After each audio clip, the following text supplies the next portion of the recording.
যেহেতু পরিষ্কার ছিল, যেটা আমাদের তথ্যতে উঠে এসছে, যে এই দুধেল গাই, সকল দুধেল গাইদের ভোটটা তার দিকে যায়নি, এই বাইনারি তৈরি করতে তিনি যে তিনটি প্রতিষ্ঠানকে শিখণ্ডী করলেন, ভারত সেবাশ্রম, রামকৃষ্ণ মিশন, ইসকন, যারা ধর্মীয় প্রতিষ্ঠান নয়, আন্তর্জাতিক মঞ্চে যারা মানবতার আত্মা, তাদেরকে যখন মুখ্যমন্ত্রী রাজনীতির বলি করলেন, তার কিন্তু সুদূর প্রসারিত ফল ভুগতে হবে মুখ্যমন্ত্রীকে।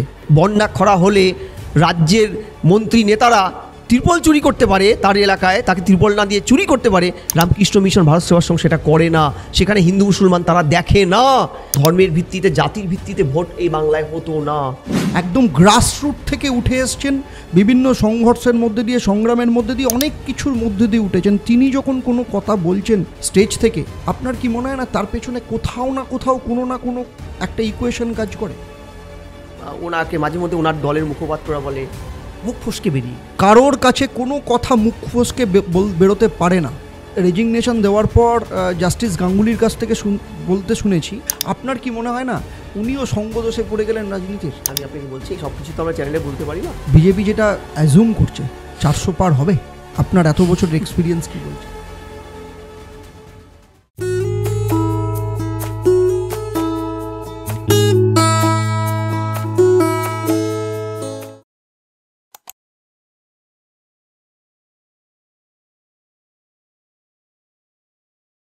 নমস্কার, দ্য দেবদত্ত শো পডকাস্ট পর্বে আপনাদের সবাইকে স্বাগত জানাই। আজ আমরা এই দেবদত্ত পডকাস্ট শোয়ে এমন একজন মানুষকে আপনাদের সাথে পরিচয় করিয়ে দিতে যাচ্ছি, যার সাথে আপনারা প্রত্যেকেই কম বেশি ভীষণভাবে পরিচিত। তবুও দেবদত্ত শোয়ের পক্ষ থেকে আমাদের কর্তব্য আপনাদের কাছে তার পরিচয় দেওয়া। তিনি হচ্ছেন রবীন্দ্রভারতী ইউনিভার্সিটির অ্যাসিস্ট্যান্ট প্রফেসর এবং খুব বিখ্যাত রাজনৈতিক বিশ্লেষক প্রফেসর ঝন্টু বাড়াইক। নমস্কার। নমস্কার। আপনার সম্পর্কে একটু যদি আমরা দেখুন, কেন আমি বলছি তার কারণ হচ্ছে বিভিন্ন চ্যানেলে আপনার অ্যানালিসিস শুনেছি, কিন্তু আপনার ব্যাকগ্রাউন্ড যদি একটু মানুষের কাছে একটু যদি করেন।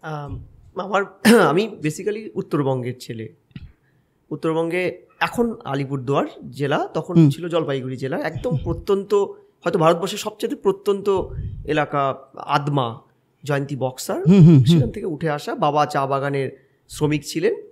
আমি ভাতখাওয়া টি স্টেট, রাজা ভাতখাওয়া নয়, ভাতখাওয়া টি স্টেট। আর বিশ্ববিদ্যালয় বা তার আগে আমি একদম গ্রাসরুট লেভেল থেকে ওঠা বলছি, আমি উচ্চ মাধ্যমিক পাশ করে গ্রাম পঞ্চায়েতের সেক্রেটারির কাছ থেকে, মানে সেক্রেটারির চাকরি জীবন থেকে আমার শুরু। আচ্ছা। Primary, high school, higher secondary school, college, government college, কিছুদিন WBCS ছিলাম, বিশ্ববিদ্যালয়ে। এইভাবে স্তর ভেঙে ভেঙে আমার প্রত্যেকটা স্তরের কিন্তু একটা অভিজ্ঞতা সমৃদ্ধ হয়ে এই জায়গাটায় এসেছি।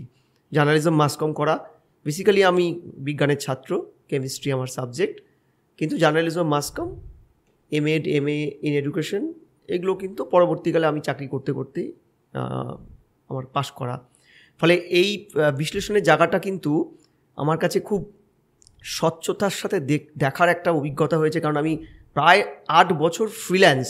আচ্ছা। পশ্চিমবঙ্গের সবকটি বাংলা সবচাইতে বড় পেপারগুলোতে কিন্তু আমি ফ্রিল্যান্স, পলিটিক্যালি, বিজ্ঞান এবং অন্যান্য অনুষঙ্গের আর্টিকেলগুলোর সাথে ওতপ্রোতভাবে যুক্ত ছিলাম। মানে বামফ্রন্টের শেষের দিকটা আমি খুব আইকনিকভাবে কিন্তু ফলো আপ করেছি। নন্দীগ্রাম সিঙ্গুরের ওঠা পড়াটা, সে সময় আমি ছাত্র।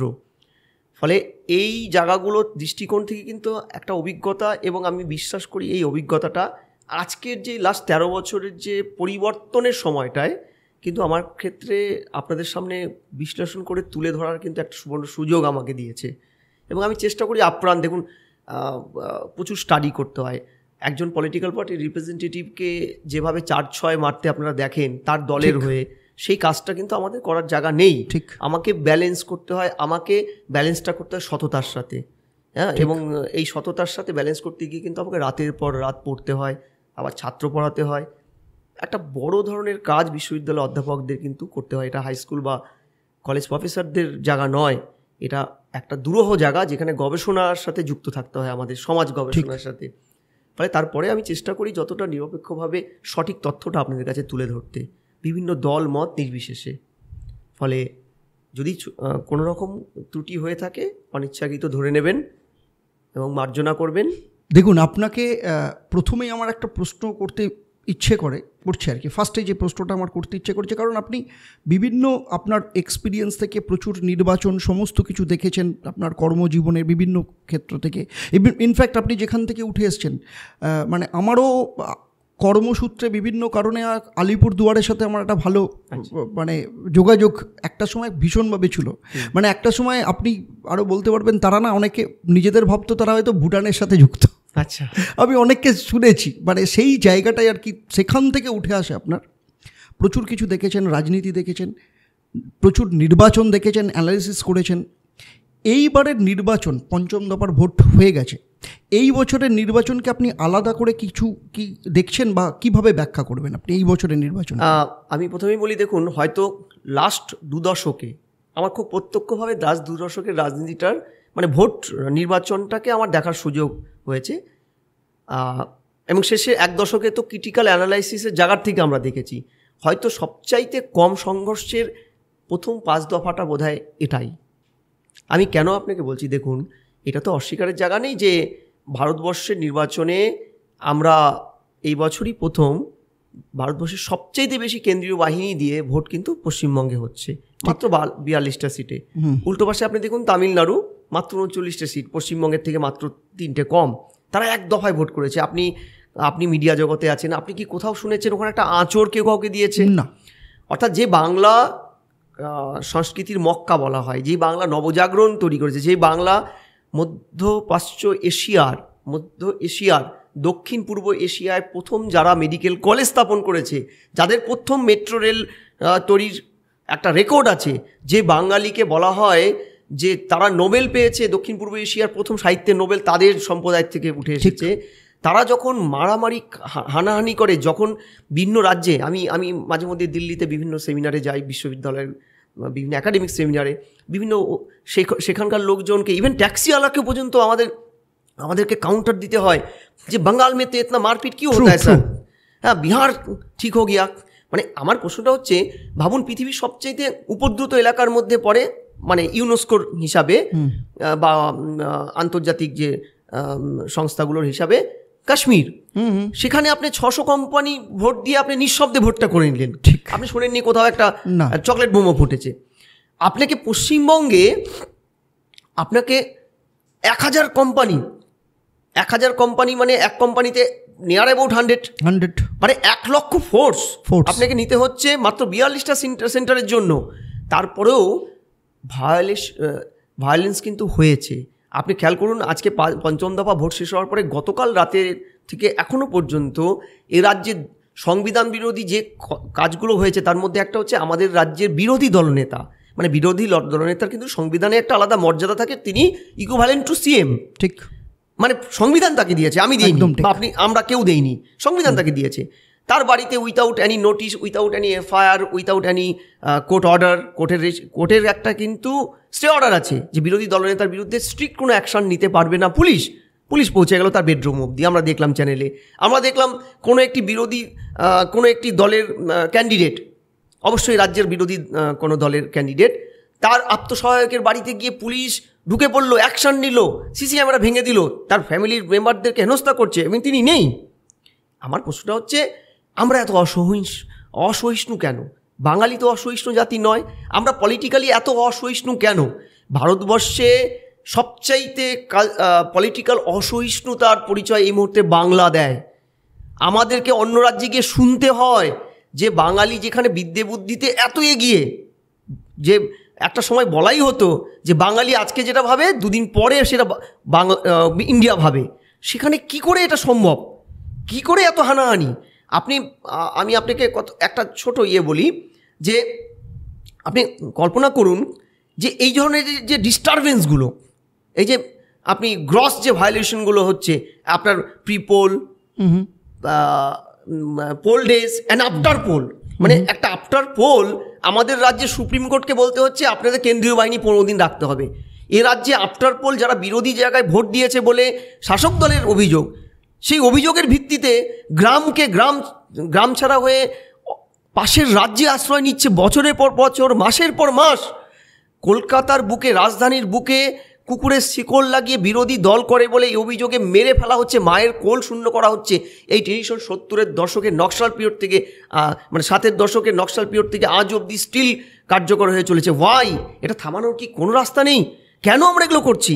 না, সে তো আপনার একটা সময় ছিল কংগ্রেস করার অপরাধে গলায় শিঙ্গি মাছ ঢুকিয়ে দেওয়া, জিওল মাছ ঢুকিয়ে মুখ সেলাই করে দেওয়া, হাত কেটে দেওয়া, মাকে ছেলের মানে রক্ত মেশানো ভাত খাওয়া, এগুলো দেখেছি আমরা পশ্চিমবঙ্গে। এটাই আমি বলছি যে এই যে অসহিষ্ণুতা, মানে আমি খুব একটা সুন্দর মাঝে মধ্যে মনে করি সেই ইয়েটা, মানে আমরা এমন একটা সংস্কৃতি, পলিটিক্যাল সংস্কৃতি রাজ্যে অ্যাডপ্ট করেছি যেটাকে আমরা খুব আক্ষরিকভাবে যদি এক কথায় বলি, একটা শব্দে বলি, প্লুরাল মনোকালচারিজম।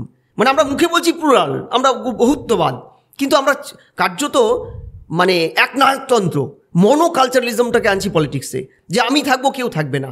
নাহলে ভাবুন, এ রাজ্যের রেসপন্সিবল পলিটিক্যাল পার্টির নেতা, এ রাজ্যের সেকেন্ড ইন ফার্স্ট কমান্ড অভিষেক বাবুকে প্রকাশ্যে জনসভায় তার কর্মীদের উদ্দেশ্যে বলতে হচ্ছে আমরা বিরোধী শূন্য পঞ্চায়েত করব। মানে বিরোধী তো আয়না, আপনার সংসদীয় গণতন্ত্রে বিরোধী হচ্ছে আয়না শাসকের। বিরোধী না থাকলে পরে বিরোধী আয়নাটাকে ভেঙে দিলে আপনি নিজের চিত্তশুদ্ধি করতে পারবেন না, আত্মশুদ্ধি করতে পারবেন না, যার চরম পরিণতি আজকে আপনার 99.99% পঞ্চায়েত আপনার দখলে। অর্থাৎ যে কটা পঞ্চায়েত লুট হচ্ছে, 43টা দপ্তর এই রাজ্যের ক্যাবিনেটে, 43টা দপ্তরে আজকে দুর্নীতি। এটা আমার কথা নয়, বারবার হাইকোর্ট, সুপ্রিম কোর্ট এগুলো অবজারভেশনে দিচ্ছে। এটা কি বাঙালি হিসেবে খুব গর্বিত? আজকে 4.5-5 বছর ধরে বাঙালি রসুন সন্ধ্যায়, রবীন্দ্রনাথ, নজরুল, সুকান্তের সন্ধ্যায় বাঙালি এগুলো চর্চা না করে চোরবিদ্যার চর্চা করছে। আমাদেরকে ক্রিটিক্যাল অ্যানালিসিস করতে হচ্ছে কটা চুরি করলো আজকে সারাদিনে বাঙালি, কটা থাপ্পড় খেলো সুপ্রিম কোর্ট, হাইকোর্টে বাঙালি। এটা ভাবা যায়? অন্য কোনো একটা জাতি দেখান কি করে এখানে শিল্পায়ন হবে। শিল্পায়নের প্রথম শর্তটাই তো হচ্ছে আপনাকে বেসিক ইয়েটা দেখতে হবে যে এনভায়রনমেন্টটা আপনি কত দিচ্ছেন। শিল্পায়নের প্রথম শর্তটাই হচ্ছে আপনি এনভায়রনমেন্টটা পলিটিক্যালি কতটা স্টেবল। আপনি এই ধরনের পলিটিক্যাল কালচার অ্যাডপ্ট করলে কোনো শিল্পই রাজ্যে আসবে? একের পর এক শিল্প উঠে চলে যাচ্ছে এই রাজ্য থেকে। আপনি বুঝুন, বাঙালি কি তার আত্মশুদ্ধি করবে না? শাসক দল, আমি আবারও বলছি, এখানে কিন্তু শাসক দলকে সেটা প্রশ্ন নয়, প্রশ্ন হচ্ছে আমাদের এই কালচারটা। আপনি এই বেকারদেরকে কর্মসংস্থান করাচ্ছেন না, আপনি কতগুলো ব্যাটন তুলে দিচ্ছেন, যে ব্যাটনে তারা ক্লাবে কালচারে আড্ডা মারবে, সারাদিন আড্ডা বসগুলে থাকবে। অর্থাৎ ফ্রিঞ্জ এলিমেন্ট চাষ করছেন রাজনীতিতে। ফ্রিঞ্জ এলিমেন্ট মানে মুখ্যমন্ত্রীর ভাষায় কোট আনকোট বখাটে ছেলে চাই আমি পলিটিক্সে। এই বখাটেরা বছর শেষে আপনার হয়ে ডান্ডা ধরে বুথ ক্যাপচার করবে, আর সারাদিন আপনার দেওয়া টাকায় বিভিন্ন ক্লাবগুলোতে মস্তি করবে, ওয়াইন খাবে, নেশা করবে, ভাঙ করবে, আর সমাজে বিশৃঙ্খলা তৈরি করবে। এটা চলতে পারে না। এই ফ্রিজ এলিমেন্টদের চাষ বন্ধ করুন। আপনি ফ্রিজ এলিমেন্টদের মোটিভেট করে যদি মনে করেন স্থায়িত্ব আনবেন বাংলায়, আমি আপনাকে বলছি যে গোকুলেও কিন্তু বিরোধীরা বাড়ে। এই বিরোধীরাও কিন্তু একদিন এই অস্ত্রগুলোকে কাজে লাগিয়ে আপনাকে ইয়ে করবে, যেটা সিপিএমের হয়েছিল, এবং সেদিন কিন্তু আপনি নিস্তার পাবেন না। আপনি মুখটা তো একই আছে। মানে যে লোকটা ধরুন সিপিএমের সময় যে লোকটা বিরোধীদের দেওয়াল লিখতে বাধা দিত, বাঁশ নিয়ে তাড়া করত, লাল ঝান্ডা নিয়ে মাঠে তাড়া করত, সেই লোকগুলোই একই লোকই আছে, হাতে একই বাঁশ আছে, খালি পতাকাটা পাল্টেছে। আপনার কি মনে হয় না? একদম। আমি বলছি যে দেখুন, একটা সময় ছিল যে আমরা ইউপি বিহারকে বলতাম দল বদলু, মানে আয়ারাম গয়ারামি টার্মটা তো সংবিধানে, আপনি অক্সফোর্ডের ডিকশনারি দেখবেন আয়ারাম গয়ারামি, বা এই টার্মটা, হিন্দি টার্মটা অক্সফোর্ডে অ্যাডপ্ট হয়েছে। মানে যাদের কোনো আইডিওলজি নেই, অর্থাৎ সকাল বিকাল পাজামা চেঞ্জ করা, এই যে ওই হরিয়ানার সেই আয়ারাম গয়ারাম নামটাই এসে গেছে। আজকে সেই জায়গায় বাঙালি সন্ত্রাস করতো, ভোট লুট করতো বামেদের সময়। 2003-এ তারা গ্রাম পঞ্চায়েতে কার্যত সিপিএম কাউকে নমিনেশনই দিতে দেয়নি, ঠিকই, যে অনিল বিশ্বাসকে কলকাতায় বসে প্রেস কনফারেন্স করতে বলে হয়েছে বিভিন্ন পার্শ্ববর্তী চাপে, যে কমরেডরা বিরোধীদের নমিনেশন দিতে দিন, লোক দেখানো। তারপরেও বাংলায় কিন্তু বাইরের রাজ্যে কিন্তু বাংলার সম্পর্কে একটা কথা প্রচলিত ছিল যে ওরা মারপিট করতে পারে, কিন্তু ওরা পলিটিক্যালি সৎ। অর্থাৎ এদের এই দল বদলের ইতিহাস নেই। আপনি দল বদলের ইতিহাসটা 2011-র পর থেকে কিভাবে বাংলায় অ্যাডপ্ট হলো, যেটা এতদিন গোবলয়ের কালচার ছিল। যে আপনি ভাবুন যে দল বদলের তো একটা আইন আছে 1984 সালের, রাজীব গান্ধী এনেছিল। তারপরে দেখা গেছে বলায় এই দল বদলটা বন্ধ হয়ে গেছে। আজকে রাজ্যের মুখ্যমন্ত্রী মমতা ব্যানার্জি, যিনি পরিবর্তনের কথা বলেছিলেন, ঠিক আছে, তিনি এসে কি পরিবর্তনটা আমাদের দিলেন? বাঙালির নামে নতুন একটা তকমা জুটল, বাঙালি দল বদলুর ইতিহাস। আপনি দল বদলুর সায়েন্টিফিক ইতিহাসটা পশ্চিমবঙ্গের তৃণমূল সরকার তৈরি করলো। আপনি ভাবুন তো, এ রাজ্যে ক্ষমতায় আসার পরে তারা কি কায়দায় দল বদল করিয়েছিল বিরোধী ব্যানারে জিতেছে। আমি একটা ছোট্ট উদাহরণ বলি। শিলিগুড়ি মহকুমা পরিষদ ভারতবর্ষে একমাত্র মহকুমা পরিষদ, যেহেতু দার্জিলিং ডিস্ট্রিক্টটা জিটিএর আন্ডারে, ওরা স্বশাসিত, তাই শিলিগুড়িকে কেন্দ্র করে মহকুমা পরিষদ। আপনি দেখবেন আপনারা জেলা পরিষদ আছে, মহকুমা পরিষদ বলে কিছু নেই, ঠিক আছে, মানে জেলা পরিষদ থাকবে। ওরা বামেরা এই আইনটা করে গেছিলো। এই মহকুমা পরিষদে এন্টায়ার মহকুমা পরিষদটা জিতলো হচ্ছে সিপিএম, বামেরা এবং কংগ্রেস। ওখানে তৃণমূলের ব্যানারে কেউ ভোটেই দাঁড়ায়নি। আমরা দেখলাম এই রাজ্যে তৃণমূল ক্ষমতায় আসার পরে রাতারাতি বাম, কংগ্রেস, জ্যোতি তির্কি বামেদের তরফ থেকে তিনি মহকুমা পরিষদের চেয়ারম্যান হয়েছিলেন, সভাধিপতি, রাতারাতি দল বদল করে তারা তৃণমূলের ব্যানারে এসে তৃণমূল পরের দিন মহকুমা পরিষদ গঠন করলো। এবার প্রশ্নটা ছিল, যেখানে তৃণমূল ঝান্ডাটাই কোনোদিন ছিল না, কেউ দাঁড়ায়নি ভোটে হেরে গেলেও বলতাম যে তৃণমূল ছিল। এই যে জায়গাটা আপনি এবার দেখুন না, মুকুটমণি অধিকারী, বিশ্বজিৎ দাস, এই যে নামগুলো, আপনি কিষণ কল্যাণী, এরা বিজেপির বিধায়ক। জনগণ বিজেপির ব্যানারে এদের ভোট দিয়েছে, এদেরকে ব্যক্তিগতভাবে চেনে না জনগণ। এই লোকগুলো কি দলবদল আইনে তারা ন্যূনতম সৌজন্যতা দেখিয়ে রিজাইনটা দিয়ে নিজের ক্ষমতায় নতুন ব্যানারে তৃণমূলের হয়ে জিতে বা পদত্যাগ করে ভোটে দাঁড়ায়নি? যে কালচারটা আজকে অ্যাডপ্ট করেছে তৃণমূল নেত্রী মমতা ব্যানার্জি, এইটাকে কিন্তু কোনোভাবেই আপনি প্যাশনেট ডেমোক্রেসি বলতে পারেন না। এটা ম্যাসকুলার ডেমোক্রেসির পার্ট। তিনি কি বলতে চাইছেন, এগুলো কি করছেন? এটা যদি আজকের দিনে যদি নীরস্থি চৌধুরী বেঁচে থাকতো, তাহলে তিনি নিশ্চয়ই আরেকটা উপন্যাস লিখতেন absolute monarchy, Mamata absolute monarchy of Bengal. রাজতন্ত্র কায়েম করেছে মমতা ব্যানার্জি একচ্ছত্র। এটা চলতে পারে না। এটা আপনি থাকবেন না রাজনীতিতে, আপনারও একদিন পতন হবে, আপনারও একদিন নিকেশ হবে। বাঙালি থাকবে, বাঙালির ঐতিহ্য থাকবে। আপনি ভাবুন, এই বাংলা কালচারাল মক্কা, সেখানে আজকে আমরা অন্য রাজ্য বিহারের সাথে তুলনা করে বলি বিহার পিসফুল ভোট হয়, বিহার ভুলে গেছে তাদের এই সন্ত্রাস। আমরা বাংলা নতুনভাবে ইয়ে করছি। একটা সময় বলা হতো যে কোনো আগ্নেয়াস্ত্র মুঙ্গের থেকে পাওয়া যায়। আজকে বলা হয় যে ধরনের আগ্নেয়াস্ত্র চান, বোম চান, পেটো চান, মেড ফ্রম বাঙ্গাল। এটা একটা ফ্যাক্টরি তৈরি হয়েছে, যে ফ্যাক্টরিতে বোম তৈরি হয়। একটা প্রোডাক্টিভ ফ্যাক্টরি নয় এগুলো দেখবে না মমতা ব্যানার্জি। এই প্রসঙ্গে একটা কথা আপনাকে বলি, যেটা আপনি শুনে থাকবেন, যে বলা হয়, কথায় আছে ভারতবর্ষে ভোট হয় আর পশ্চিমবঙ্গে ভোট করাতে হয়। হ্যাঁ, একদম। তো সেক্ষেত্রে আপনার কি মনে হয় এবছর কেউ কি অ্যাডভান্টেজে আছে, শাসক দল বা যে কোনো কেউ ভোট করানোর ক্ষেত্রে কতটা অ্যাডভান্টেজে কেউ আছে? দেখুন, ভোট করাতে হয় এটা তো একটা সাংঘাতিক আপনি একটা কথা বললেন। আপনি যদি বিগত ইয়ারগুলোতে পরিসংখ্যান দেখেন, সত্যিকারের বাংলায় কিন্তু ভোটটা নিরন্তর আমাদের করাতে হয়েছে। সেটা কেন্দ্রীয় বাহিনী দিয়ে করান বা রাজ্যের পুলিশ শাসক দলের হয়ে ভোট করিয়েছে, ভোট লুট করেছে, উন্নয়ন রাস্তায় দাঁড়িয়ে থেকে করেছে। এইবার যে ভোটের মানচিত্রটা আমি দেখছি, আপনাকে বলি, এটা কিন্তু হয়তো পশ্চিমবঙ্গের ইতিহাসে লাস্ট 13 বছরে যে আমরা আইডেন্টিটি পলিটিক্সটা দেখতে পাচ্ছি, যে পলিটিক্সটা কিন্তু বামেদের সময় কার্যত ছিল না। অর্থাৎ ধর্মের ভিত্তিতে, জাতির ভিত্তিতে ভোট এই বাংলায় হতো না।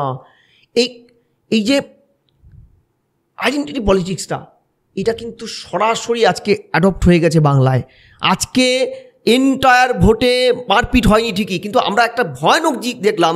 দেখুন, ভোট চলছে রাজ্যে, ভোট কিন্তু কেন্দ্র সরকার তৈরি হবে। ছোটোর থেকে জেনে আসছি, কেন্দ্রের সরকার তৈরির জন্য যে ইস্যুগুলো থাকে, যে সরকার, বিগত সরকার, সেন্ট্রাল গভর্নমেন্ট আন্তর্জাতিক ইস্যুতে কতটা ফেলিওর, আর সর্বভারতীয় স্তরে কতটা বিদেশ নীতি তার সুদৃঢ়, কতটা স্টেবল গভর্নমেন্ট, কতটা গুডউইল গভর্নমেন্ট তারা দিয়েছে, কত দ্রব্যমূল্য বৃদ্ধি, গ্যাসের দাম, ইলেকট্রিসিটি, যেটা সাধারণ মানুষের দাবি। ঠিক, এই দাবিগুলোর সপক্ষে কোনো স্টেটমেন্ট কোনো নেতা মন্ত্রী দিচ্ছে কি? আজকে রাজ্যের দায়িত্বশীল মুখ্যমন্ত্রী, দীর্ঘদিনের পার্লামেন্টারিয়ান, বহুদিন কেন্দ্রীয় মিনিস্টার ছিলেন, যদিও সমাপ্ত করে উনি বেরোননি কোনো মিনিস্ট্রি, তাকে স্টেজে গিয়ে বলতে হচ্ছে আমাকে ভোট না দিলে আপনার আধার কার্ড বাতিল হয়ে যাবে, অর্থাৎ গ্রস ইম্প্যাক্টটা দাঁড়াচ্ছে যে আজকের এই 2024-এর নির্বাচনটা কার্যত পঞ্চায়েত ভোটের থেকেও লোকালাইজড। মানে পঞ্চায়েত ভোটেও এই ধরনের ইস্যুগুলো কাজ করে না, যে ইস্যুগুলোকে প্রধানমন্ত্রীকে করতে হচ্ছে, রাজ্যের মুখ্যমন্ত্রীকে এসে করতে হচ্ছে স্টেজের মধ্যে।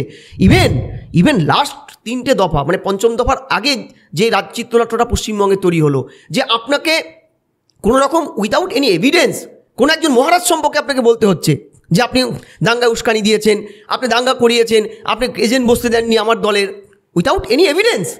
এই যে আড়াআড়ি বাইনারি তৈরি করা, আমি আপনাকে পরিষ্কার বলছি, এই বাইনারিটা কিন্তু কার্যত দুটো দল বেনিফিটেড হবে। আপনি বলছিলেন না কে অ্যাডভান্টেজ থাকবে, আমি বলছি এই বাইনারিটা যদি সত্যিকারের স্টেবিলিটি পায়, এবার কিন্তু এই বাইনারিটাও রাজ্যে পুরোপুরি এই দুটো দলের ইয়েতে, দুটো ফুলের ইয়েতে যাবে, ঝোলায় যাবে, তৃণমূল। কারণ মাঝখানে কিন্তু এই বাইনারিটা কিছুটা নিস্তব্ধ হয়েছিল। এবং আমি আপনাকে বলি, আমাদের কাছে যে ডেটাবেস কাজগুলো, আমরা তো ভোটের পরেও ডেটাবেসগুলো তুলি, যেহেতু আমরা সার্ভে টিমের সাথে যুক্ত। লাস্ট 4 দফাতেও কিন্তু রাজ্যের শাসক দলের নেত্রী যাদেরকে দুধেল গাই বলে ধরে নেয় কোরআন কোট, যে তার দলের বাধা গোলাম একটা সম্প্রদায়, তাদের বাধা ভোট দিক না দিক, তারা গুজরাটে চাকরি করুক, কেরালায় চাকরি করুক, পরিযায়ী শ্রমিক হিসেবে ট্রেনে বাসে ঝুলে এসে তার কাছে ভোটটা দেবে। ফলে তার দলের খবর, তার ইন্টেলিজেন্সের খবর যেহেতু পরিষ্কার ছিল, যেটা আমাদের তথ্যতে উঠে এসছে, যে এই দুধেল গাই, সকল দুধেল গাইদের ভোটটা তার দিকে যায়নি, তিনি কিন্তু পঞ্চম দফা ভোটের আগে কিন্তু এই বাইনারিটাকে সরাসরি করছেন। এবং দুর্ভাগ্যজনক সত্য, এই বাইনারি তৈরি করতে তিনি যে 3টি প্রতিষ্ঠানকে শিখণ্ডী করলেন, ভারত সেবাশ্রম, রামকৃষ্ণ মিশন, ইসকন, যারা ধর্মীয় প্রতিষ্ঠান নয়, আন্তর্জাতিক মঞ্চে যারা মানবতার আত্মা, তাদেরকে যখন মুখ্যমন্ত্রী রাজনীতির বলি করলেন, তার কিন্তু সুদূর প্রসারিত ফল ভুগতে হবে মুখ্যমন্ত্রীকে। আমি আপনাকে পরিষ্কার বলছি, সব কিছু দিয়ে রাজনীতি হয় না। এই প্রসঙ্গে আপনাকে আমি বলি, আজকে সকালবেলা কিছুক্ষণ আগেই একজনের সাথে কথা হচ্ছিল, পঞ্চম দফা ভোট, তার এলাকায় কোনো একটা জায়গায় সে থাকে, সেই কেন্দ্রে থাকে, তো সে ধর্মসূত্রে সে মুসলিম। তো তাকে জিজ্ঞেস করলাম, কি খবর তোমার ওখানে, কি ভোট হলো? বলছে সব ফুলে গেছে। বললাম তৃণমূলে গেছে? বলছে না, পদ্ম ফুলে গেছে। বললাম তুমি কি বলছো? বলছে হ্যাঁ। ইস্যুটা কেন আমি প্রসঙ্গটা বললাম, ইস্যুটা হচ্ছে খুব, আপনি বলছিলেন না যে ভোটটা মানে ন্যাশনাল ইস্যুতে না, এদের কাছে হচ্ছে লোকাল ইস্যু। কীরকম ইস্যু? ওরা যেখানে থাকে ওদের প্রায় 1000 থেকে 1200টা মতো ভোট আছে ওই জায়গাটাতে। বললো 850 থেকে 900টা ভোট আমাদের কিন্তু এবারে বিজেপিতে গেছে। কেন গেছে ইস্যুটা শুনুন।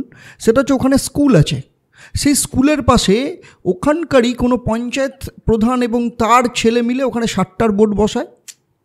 তারপরে হচ্ছে ওই আরও কী সব নামফাম বললো, সেগুলো সমস্ত কিছু বসায়, এবং তার জন্য এলাকাটা পুরো ডিস্টার্ব হয়ে রয়েছে। এবং প্রত্যেক দিন ওখানে একটা বড় সাট্টা, এবং সেখান থেকে প্রচুর টাকা ওঠে। ওই জায়গাটাকে বন্ধ করার জন্য এইবারে ভোটটা কিন্তু অন্য জায়গায় গেছে। মানে বুঝতে পারছেন ইস্যুটা কোন জায়গাটাতে চলে আসছে। আমার এখানে ন্যাশনাল ইস্যু নয়, আমার লোকাল ইস্যু, মানে পঞ্চায়েতের ইস্যু চলে এসছে এখানে। একদম, আমি ওই জন্যই বলছি যে আমাদের পলিটিক্যাল পারসেপশনে একটা কথা প্রচলিত আছে, every election is a local election. ঠিক, ইস্যুসগুলো তাই। কিন্তু তারপরেও তো বৃহত্তর স্বার্থে আমরা দেখেছি ছোটোর থেকে রাজীব গান্ধী বোফোর্স নিয়ে কি করলো, একটা ইস্যু ছিল, আন্তর্জাতিক ইস্যু, যে আমার বিদেশ নীতিটা কোথায় দাঁড়াবে। আজকে সেটা বড্ড ফিকে হয়ে দাঁড়িয়েছে। আর আপনি বলছেন যে পলিটিক্স অফ ডিসপ্লে, আমরা বারবার বলি যে রাজনীতিবিদরা অরাজনৈতিক ইস্যুগুলোকে সারফেসে তুলছেন ইচ্ছা করে, যাতে রাজনৈতিক ইস্যুগুলো, যাতে ফেলিয়ারনেসগুলোকে সারফেস থেকে সরিয়ে দেওয়া যায়। এখানে একটা বলি, আপনার এই কথা শুনতে শুনতে আমার মনে হলো, সিনেমা একটা কথা বলা হয় যে চিত্রনাট্য যদি দুর্বল হয় তাহলে সেখানে ব্যাকগ্রাউন্ড মিউজিকটা ভরে দাও। তা আপনার কি মনে হচ্ছে না এইগুলো হচ্ছে চিত্রনাট্যটা দুর্বল, ইস্যুটাকে সরানোর জন্য এই ব্যাকগ্রাউন্ড মিউজিকগুলো বাজানো হচ্ছে, সে সব দল থেকেই? একদম, আমি আপনাকে বলছি, দেখুন যে আজকে এই রাজ্যের আঙ্গিকে বলছি, আমি সর্বভারতীয় আঙ্গিকটা আমি করছি না, যে এই যে আমি আপনাকে বলছি পলিটিক্স অফ ডিসপ্লে করছে। ধরুন রাজ্যে গ্রস চুরি হয়েছে চাকরির, অস্বীকারের তো জায়গা নেই, আমি তো বললাম 43টা দপ্তরিয়ে, তার মধ্যে সিরিয়াস যে চুরিটা হয়েছে, আপনি শিশুদের পড়াশোনাটাকে চুরি করেছেন। দেখুন আমাদের একটা কথা আছে, আমি বিং এ টিচার্স, আমি যেহেতু প্রত্যেকটা স্তরের শিক্ষকতার সাথে যুক্ত ছিলাম, বলা হয় যে এখন কিন্তু বলা হয় না এডুকেশন ডিপার্টমেন্ট, এখন বলা হয় হিউম্যান রিসোর্স ডিপার্টমেন্ট। কেন বলা হয়?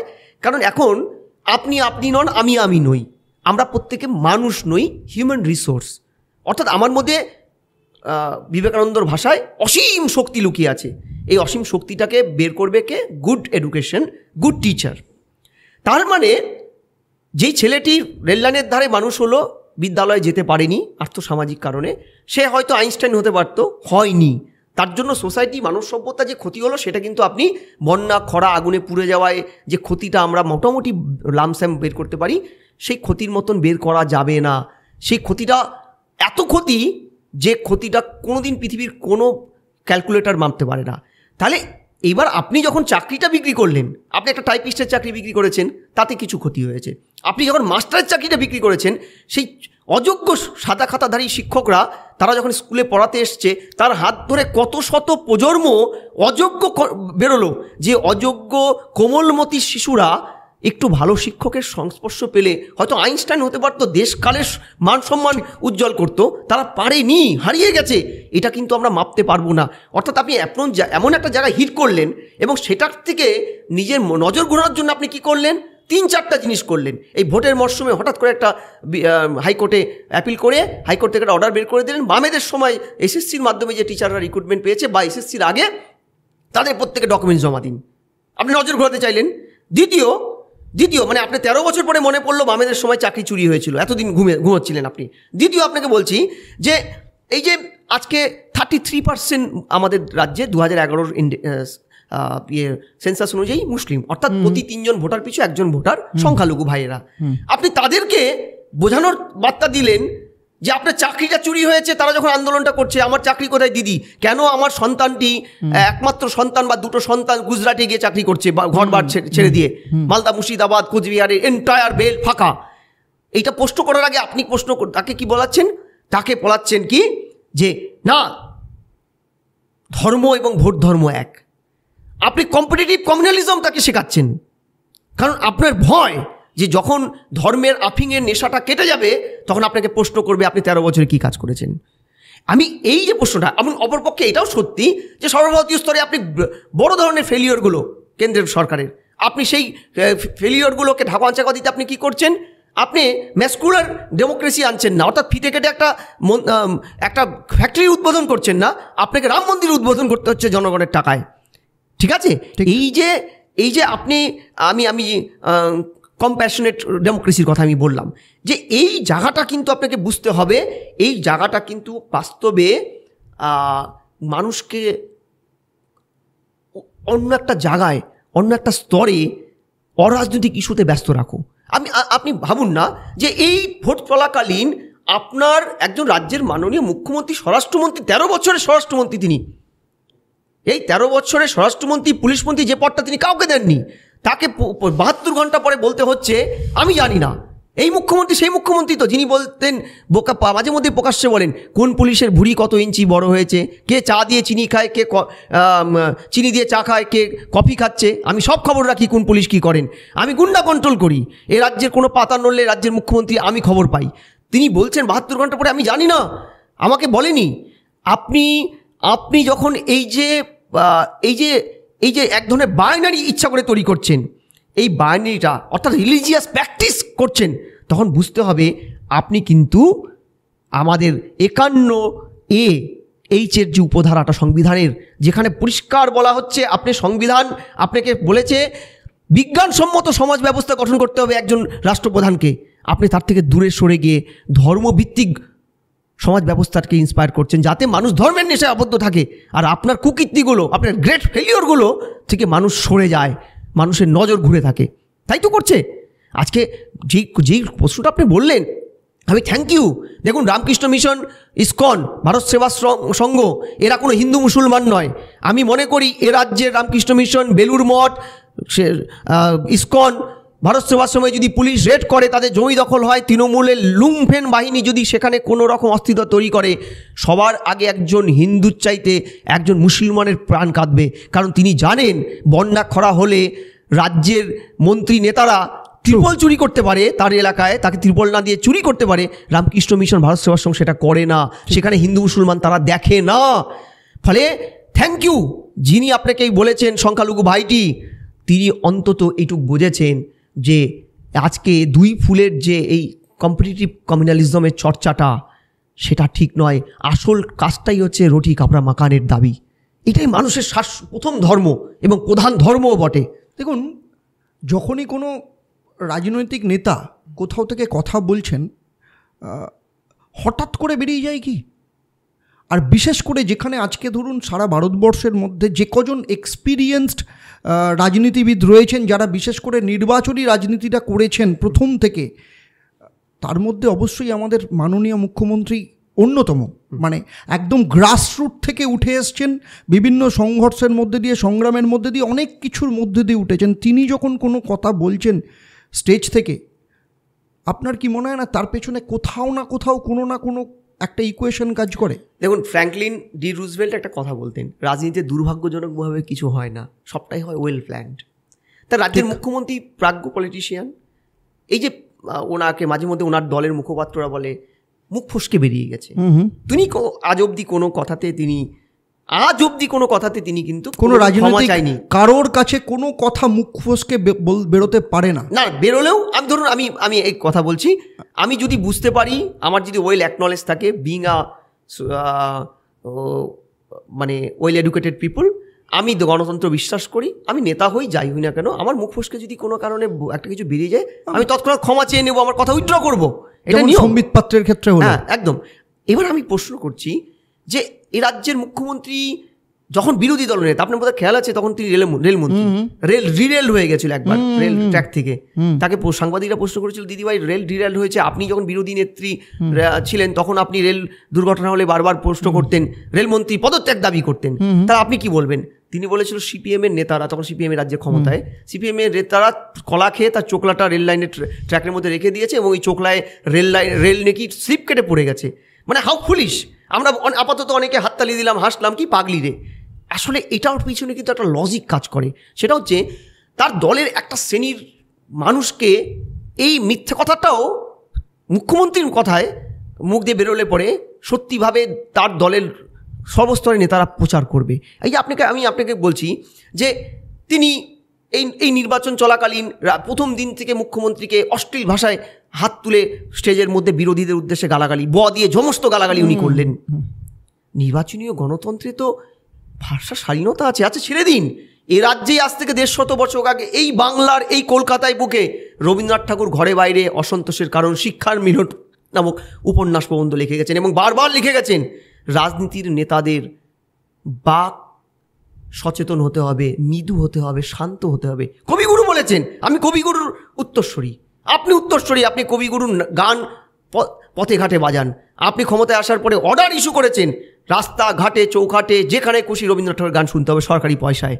তাহলে আপনি এই ধরনের কথা কি করে বলেন?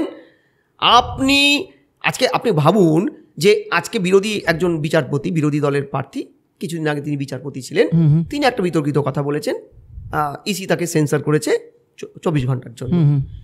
কিন্তু তিনি যে কথাটা বলেছেন, 4 পাতার ইসির এটা দেখুন, শেষ পাতায় 14 এবং 15 নম্বর যে এটা, সেখানে কিন্তু ইসির অবজারভেশনটা ছিল ভয়ানক। বাংলার লজ্জা তৈরি করেছে প্রার্থী অভিজিৎ বাবুকে, তাদের অবজারভেশন ছিল এই কথা বলে মহিলাদের শুধু লজ্জায় ফেলেনি, বাংলার ঐতিহ্যকে তিনি ভুলুণ্ঠিত করেছেন। আমার প্রশ্নটা হচ্ছে এই কথাটা কোন পার্সপেক্টিভে তিনি বলেছেন, যখন এ রাজ্যের মুখ্যমন্ত্রী, দলনেত্রী এবং তার ভাইপো সোকল্ড জাতীয় নেতা, সোকল্ড সর্বভারতীয় তৃণমূলের নেতা, সেকেন্ড ইন ফার্স্ট কমান্ড, যখন সন্দেশখালীর মা বোনীদের 2000 টাকার রেট ধরে দিয়েছিল যে 2000 টাকায় তারা তাদের চরিত্র বিক্রি করে, তার প্রেক্ষাপটে তো বলেছেন তিনি। এই কথাটা তো একজন বলতে পারে, আমরা বলতে পারি, আপনি বলতে পারেন। এই জায়গাটা, এই কুলসিত ভাবটা আমরা মাঝে মধ্যে বলি, দেখুন যে শিক্ষায় রাজনীতি না ঢুকিয়ে দিদিভাই রাজনীতিতে একটু শিক্ষা ঢোকান, আপনার দলের শিক্ষা ঢোকান। মানে আমি হাস্যকর লাগে। দেখুন, আমরা তো বিভিন্ন তৃণমূলের প্রতিনিধির সাথে টিভি প্রোগ্রাম করি, আমরা মাঝে মধ্যে বলি যে ভাই আপনাদের কি তৃণমূল দলে নাম লেখানোর আগে অন্য একটা কাগজে প্রথমে দস্তখত দিতে হয় যে আজকের থেকে আমরা পড়াশোনা বন্ধ করলুম? আমাদের প্রথম যোগ্যতা আমরা পড়াশোনা বন্ধ করেছি, তাই পরের যোগ্যতা হচ্ছে আমরা তৃণমূলের মেম্বারশিপ পেলাম। এই যে জায়গাটা, আর দ্বিতীয় হচ্ছে সিভিল সোসাইটি, যে রবীন্দ্রনাথ ঠাকুর আজকে এই সিভিল সোসাইটির আন্দোলনটা এই রাজ্যে ব্যপ্ত করেছিল ভারতবর্ষে প্রথম জালিয়ানওয়ালাবাগের হত্যাকাণ্ডের পরে। সেই সিভিল সোসাইটি কোথায়? তারা তো একদম, আমি বলছি তো আপনাকে, ইন্টেলেকচুয়াল ডোয়ার্ফিজমে ভুগছে বাংলা, বন্ধাত্ম, বধির হয়ে গেছে আমাদের রাজ্যের বুদ্ধিজীবীরা। মানে বুদ্ধিজীবী এখন গালি, তারা কোথায়? একটা কথা বলতে পারছেন না আপনারা। দেখুন, এখানে একটা জায়গা আপনি বললেন, আমার যেটা মনে হয় মানুষই কি তৈরি করেছি এটা? কারণ আমরা কি হাততালি শুনতে মানে হাততালি দিতে পছন্দ করি? সেই জন্যই কি সেই কথাগুলো, যেমন এই কালচারটা আপনার কি মনে হয় না শুরু হয়েছিল অনিল বসু বা বিনয় কোঙ্গারের সময় থেকে? না, এটা তো একদম বাস্তব সত্য, আপনি একদম টু দি পয়েন্ট কথা বলেছেন। আমরাই, মানুষই তো তৈরি করে, ঠিক, মানুষ তো হাততালি দেয়।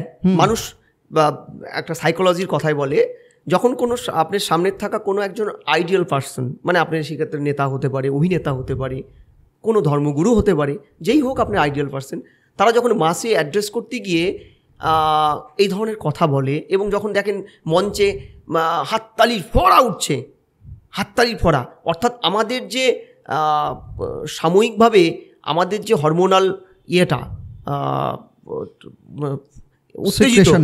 সাইটেশনটাকে আমাকে যখন উত্তেজিত করে তোলে মানুষ এই অপশব্দগুলোতে, তাতেও তো নেতাদের ইয়ে হয়। দেখুন, এরা জনগণের সেবা করে কোনো নেতা হয়নি, এরা উত্তেজিত কথা বলে নেতা হয়েছে, রাতারাতি ফেমাস হয়েছে। মনে রাখবেন, এদের বিরুদ্ধে যতই মামলা হোক না কেন, এরাও অন্তরিক্ষে মানে হাসে এবং দলও হাসে। আপনি ভাবুন, যে লোকটি এ রাজ্যের সংবিধান, এ দেশের সংবিধানকে বুড়ো আঙুল দেখিয়ে একজন বিধায়ক, হাইয়েস্ট ল মেকার তিনি রাজ্যের, তিনি যখন বলছেন আমরা 30% এই নির্দিষ্ট সম্প্রদায়কে এই জেলায় কেটে ভগীরথে ভাসিয়ে দেব, তিনি কি জানেন না এটা কত বড় ক্রাইম? তিনি জানেন না এই কথাটা বলার পরে তার অনুগামীরা যদি এই ধরনের প্ররোচনায় ফাঁদে পা দিয়ে অপর সম্প্রদায়ের লোকদের কুচুকাটা করে, তার দায়টা কোথায় যাবে, সমাজ কোথায় দাঁড়াবে, গিয়ে ভায়োলেন্স ছড়িয়ে যাবে? তিনি করলেন কেন? তিনি জানেন দুটো ফ্যাক্টর। একটা হচ্ছে এতে সেই সম্প্রদায় যাকে তিনি উস্কালেন তাদের ভোটটা তার দিকে সুইপ করবে, কারণ তিনি তো কোনো কাজ করেননি সেই সম্প্রদায়ের জন্য, ভালো কাজ, ওয়েলফেয়ারের কোনো কাজ করেননি। দ্বিতীয়, তার হরমোনাল উত্তেজনা তৈরি করে দিয়ে তাকে আমি সাময়িক অন্ধত্ব এনে দিলাম। তৃতীয় হচ্ছে আমি আমার কোনো কাজ না করে একটা ফেমাসিটি, রাতারাতি নেগেটিভ ফেমাসিটি বাড়িয়ে দিলাম। এই যে আমি চর্চা করছি তাকে নিয়ে এই চ্যানেলে বসে, একটা বাইক নষ্ট করছি, আমার মূল্যবান সময় নষ্ট করছি, এটাও তো একটা প্রচারের জায়গা। ফলে আমি আপনাকে বলছি, মুখ্যমন্ত্রী যখন একটা ধর্মের স্লোগান মন্ত্র নিয়ে না জেনে ভুলভাল কথা বলেন, না জানতেই পারেন, দেখুন আমিও অনেক কিছু জানি না, আমি কিছুই প্রায় জানি না, আমি বই খুলে আমাকে ক্লজগুলো আমাকে বলতে হয়, ভুলে যাই, না আমাকে তো ছেড়ে দেবে না, আমার বিরুদ্ধে মামলা হয়ে যাবে, মানহানির। কিন্তু আমি তো জেনে কথা বলবো, বিং এ রেসপন্সিবল পার্সন। আপনি তো আমার মতন একজন অধ্যাপক নন যে আপনার সোশ্যাল রেসপন্সিবিলিটি অনেক কম। আপনি তো রাজ্যের সিএম, রাজ্যের সাংবিধানিক প্রশাসনিক প্রধান, আপনি প্রশাসনিক প্রধান, আপনাকে জনগণ দায়িত্ব দিয়েছে, ব্যাটন তুলে দিয়েছে আপনার হাতে, আপনি তো রেসপন্সিবিলিটি মেনে আপনি কথা বলবেন। আপনি যখন এই ধরনের থ্রাপগুলো করেন, আপনি যখন বিরোধীদের উদ্দেশ্যে আঙুল তুলে বলেন এই যে মাওবাদী, ওই জায়গায় ধর্ষণ হয়েছে, মেয়েটির অ্যাফেয়ার্স ছিল, ছোট্ট ঘটনা, তখন সমাজে কিন্তু একটা ইম্প্যাক্ট তৈরি হয়। তা না হলে আপনি বুঝুন, 18 তারিখে মুখ্যমন্ত্রী প্রকাশ্য জনসভায় 3টে রেসপন্সিবল মিশন সম্পর্কে যখন আঙ্গুল তুললেন, ভারতবর্ষে আজ অবধি কোনো রাষ্ট্রপ্রধান, কেন পৃথিবীর কোনো রাষ্ট্রপ্রধান, পৃথিবীতে 57টি মুসলিম কান্ট্রি যারা কেউ ডেমোক্রেসিতে বিশ্বাস করে না, তারা শরিয়ত মেনে চলে, তাদের সিংহভাগ দেশে কিন্তু রামকৃষ্ণ মিশনের সেন্টার আছে। আপনি শুনেছেন, ডেটা চেক করুন, কোথাও তারা ধর্মীয় উন্মাদনা চলাকালীন এই মিশনগুলোকে হাত দেয়নি, কারণ তারা জানে এরা একটা নির্দিষ্ট ধর্মের নয়, তার ধর্মের বাইরে বেরিয়ে গেছে, মানবতার প্রতিষ্ঠান। আপনি যখন এই কথাটা বলছেন, তার ঠিক কয়েক ঘন্টা পরে পাল্টা অ্যাকশনে নামলো এ রাজ্যের কিছু ফ্রিঞ্জ এলিমেন্ট। শিলিগুড়ির রামকৃষ্ণ মিশনে হামলা হলো, 7 জন সন্ন্যাসী প্রহূত হলেন, জমিটা সিল করে দেওয়া হলো, সেই সিলে পুলিশ গিয়ে 16 কলা পূর্ণ করলেন। ডিকেটাকে, হ্যাঁ, গ্রেট কোশ্চেন। ডিকে, এই যে আমরা যে স্ট্যাম্পটা দেখলাম সেখানে ডিকে লেখা আছে, দেখুন ডিকেটাকে। শিলিগুড়ি এমন একটি জায়গা, কলকাতার পরে পশ্চিমবঙ্গের দ্বিতীয় রাজধানী বলতে পারেন, উত্তরবঙ্গের অলিখিত রাজধানী, এবং যেহেতু 4টে ইন্টারন্যাশনাল বর্ডারের মাঝখানে একটি শহর, এটা কিন্তু very crucial for security purpose. Chicken neck বলা হয়, মুরগির গলা ওটাকে, এবং ইকোনমিক্যাল অ্যাসপেক্টও খুব ক্রুশিয়াল। এবার এই জায়গাতে জমির দাম বেশি হবেই, সল্টলেকের থেকেও বেশি দাম এইসব জায়গায়, এবং গ্রস ইম্প্যাক্টে যদি আপনি দেখেন এই জমিগুলো প্রচণ্ড দামি। এবং বামেদের সময় থেকে আপনি চাঁদবুনি চা বাগান উচ্ছেদ, অশোক ভট্টাচার্যের নেতৃত্বে আদিবাসী শ্রমিকদের গুলি করে মেরে দিয়ে চা বাগানটা উচ্ছেদ করা হলো, তার থেকে আজ অবধি এই জমির লুঠেরারা এমন দোদণ্ড প্রতাপ যে ওখানকার তৃণমূল নেতৃত্বকে এই জমি মাফিয়াদের করাল গাছে হেরে যেতে হয়েছে বারবার। মানে বলা হচ্ছে তৃণমূল হেরেছে ক্ষমতায় আসার পরে প্রথম শিলিগুড়িতে, এবং বিরোধীদের সম্পর্কে বলা হতো শিলিগুড়ি মডেল তৈরি করেছিল তারা, যে ওয়াশ আউট করে দিয়েছিল তৃণমূলকে। সারা রাজ্যে তৃণমূল 99.99% শিলিগুড়িতে নেই, কারণ ওখানে শিলিগুড়ি মডেল হয়েছিল এই জমি লুটেরাদের অত্যাচারে। তৃণমূল পেইড জমি লুটেরা, একটা সময় ছিল বামেদের হাতে। এটা কেজিএফ নামে একটি সংস্থা, আচ্ছা, তৃণমূলের ছত্রছায়ায়, পুলিশের ছত্রছায়ায় কলকাতার পরে দ্বিতীয় কমিশনারেট শিলিগুড়ির একটা সময় ছিল মুখ্যমন্ত্রীর খুব স্বাদের কমিশনারেট, পুলিশ কমিশনারেট, তাদের ছত্রছায়ায় বেড়ে ওঠায় জমি লুটেরারা একের পর এক জমি দখল করেছে। আমি আপনাকে বলছি কেজিএফ। আপনাকে একটা কথা বলি, তৎকালীন মুখ্যমন্ত্রী রাজ্যের এদেশের রাষ্ট্রপতি ছিল প্রণব মুখার্জি, আচ্ছা, তার সম্পর্কের ভাইজি তাদের জমি দখল করেছে কেজিএফ, পুলিশ কিচ্ছু করেনি। ভাবুন, রাষ্ট্রপতি তখন, তিনি রাষ্ট্রপতি নিজে হস্তক্ষেপ করার পরে সেই জমি উদ্ধার করতে পারেনি, এত পাওয়ারফুল তারা। আমি আপনাকে বলছি যে দেখুন অদ্ভুত ব্যাপার, হাইকোর্টের নির্দেশে জমিটা সেটেলড হলো রামকৃষ্ণ মিশনের হাতে, সেখানে তারা স্বাভাবিক কাজকর্ম করছেন। রাত্রিবেলা 30-40 জন লোক গেল, কমিশনারেট জানে না, নাই জানতে পারে, ঠিক আছে। সন্ন্যাসীদের মারা হলো, অপহরণ করা হলো, 2 জায়গায় শিলিগুড়িতে ছেড়ে দেওয়া হলো, বাড়িটা সিল করে দখল করে নিল।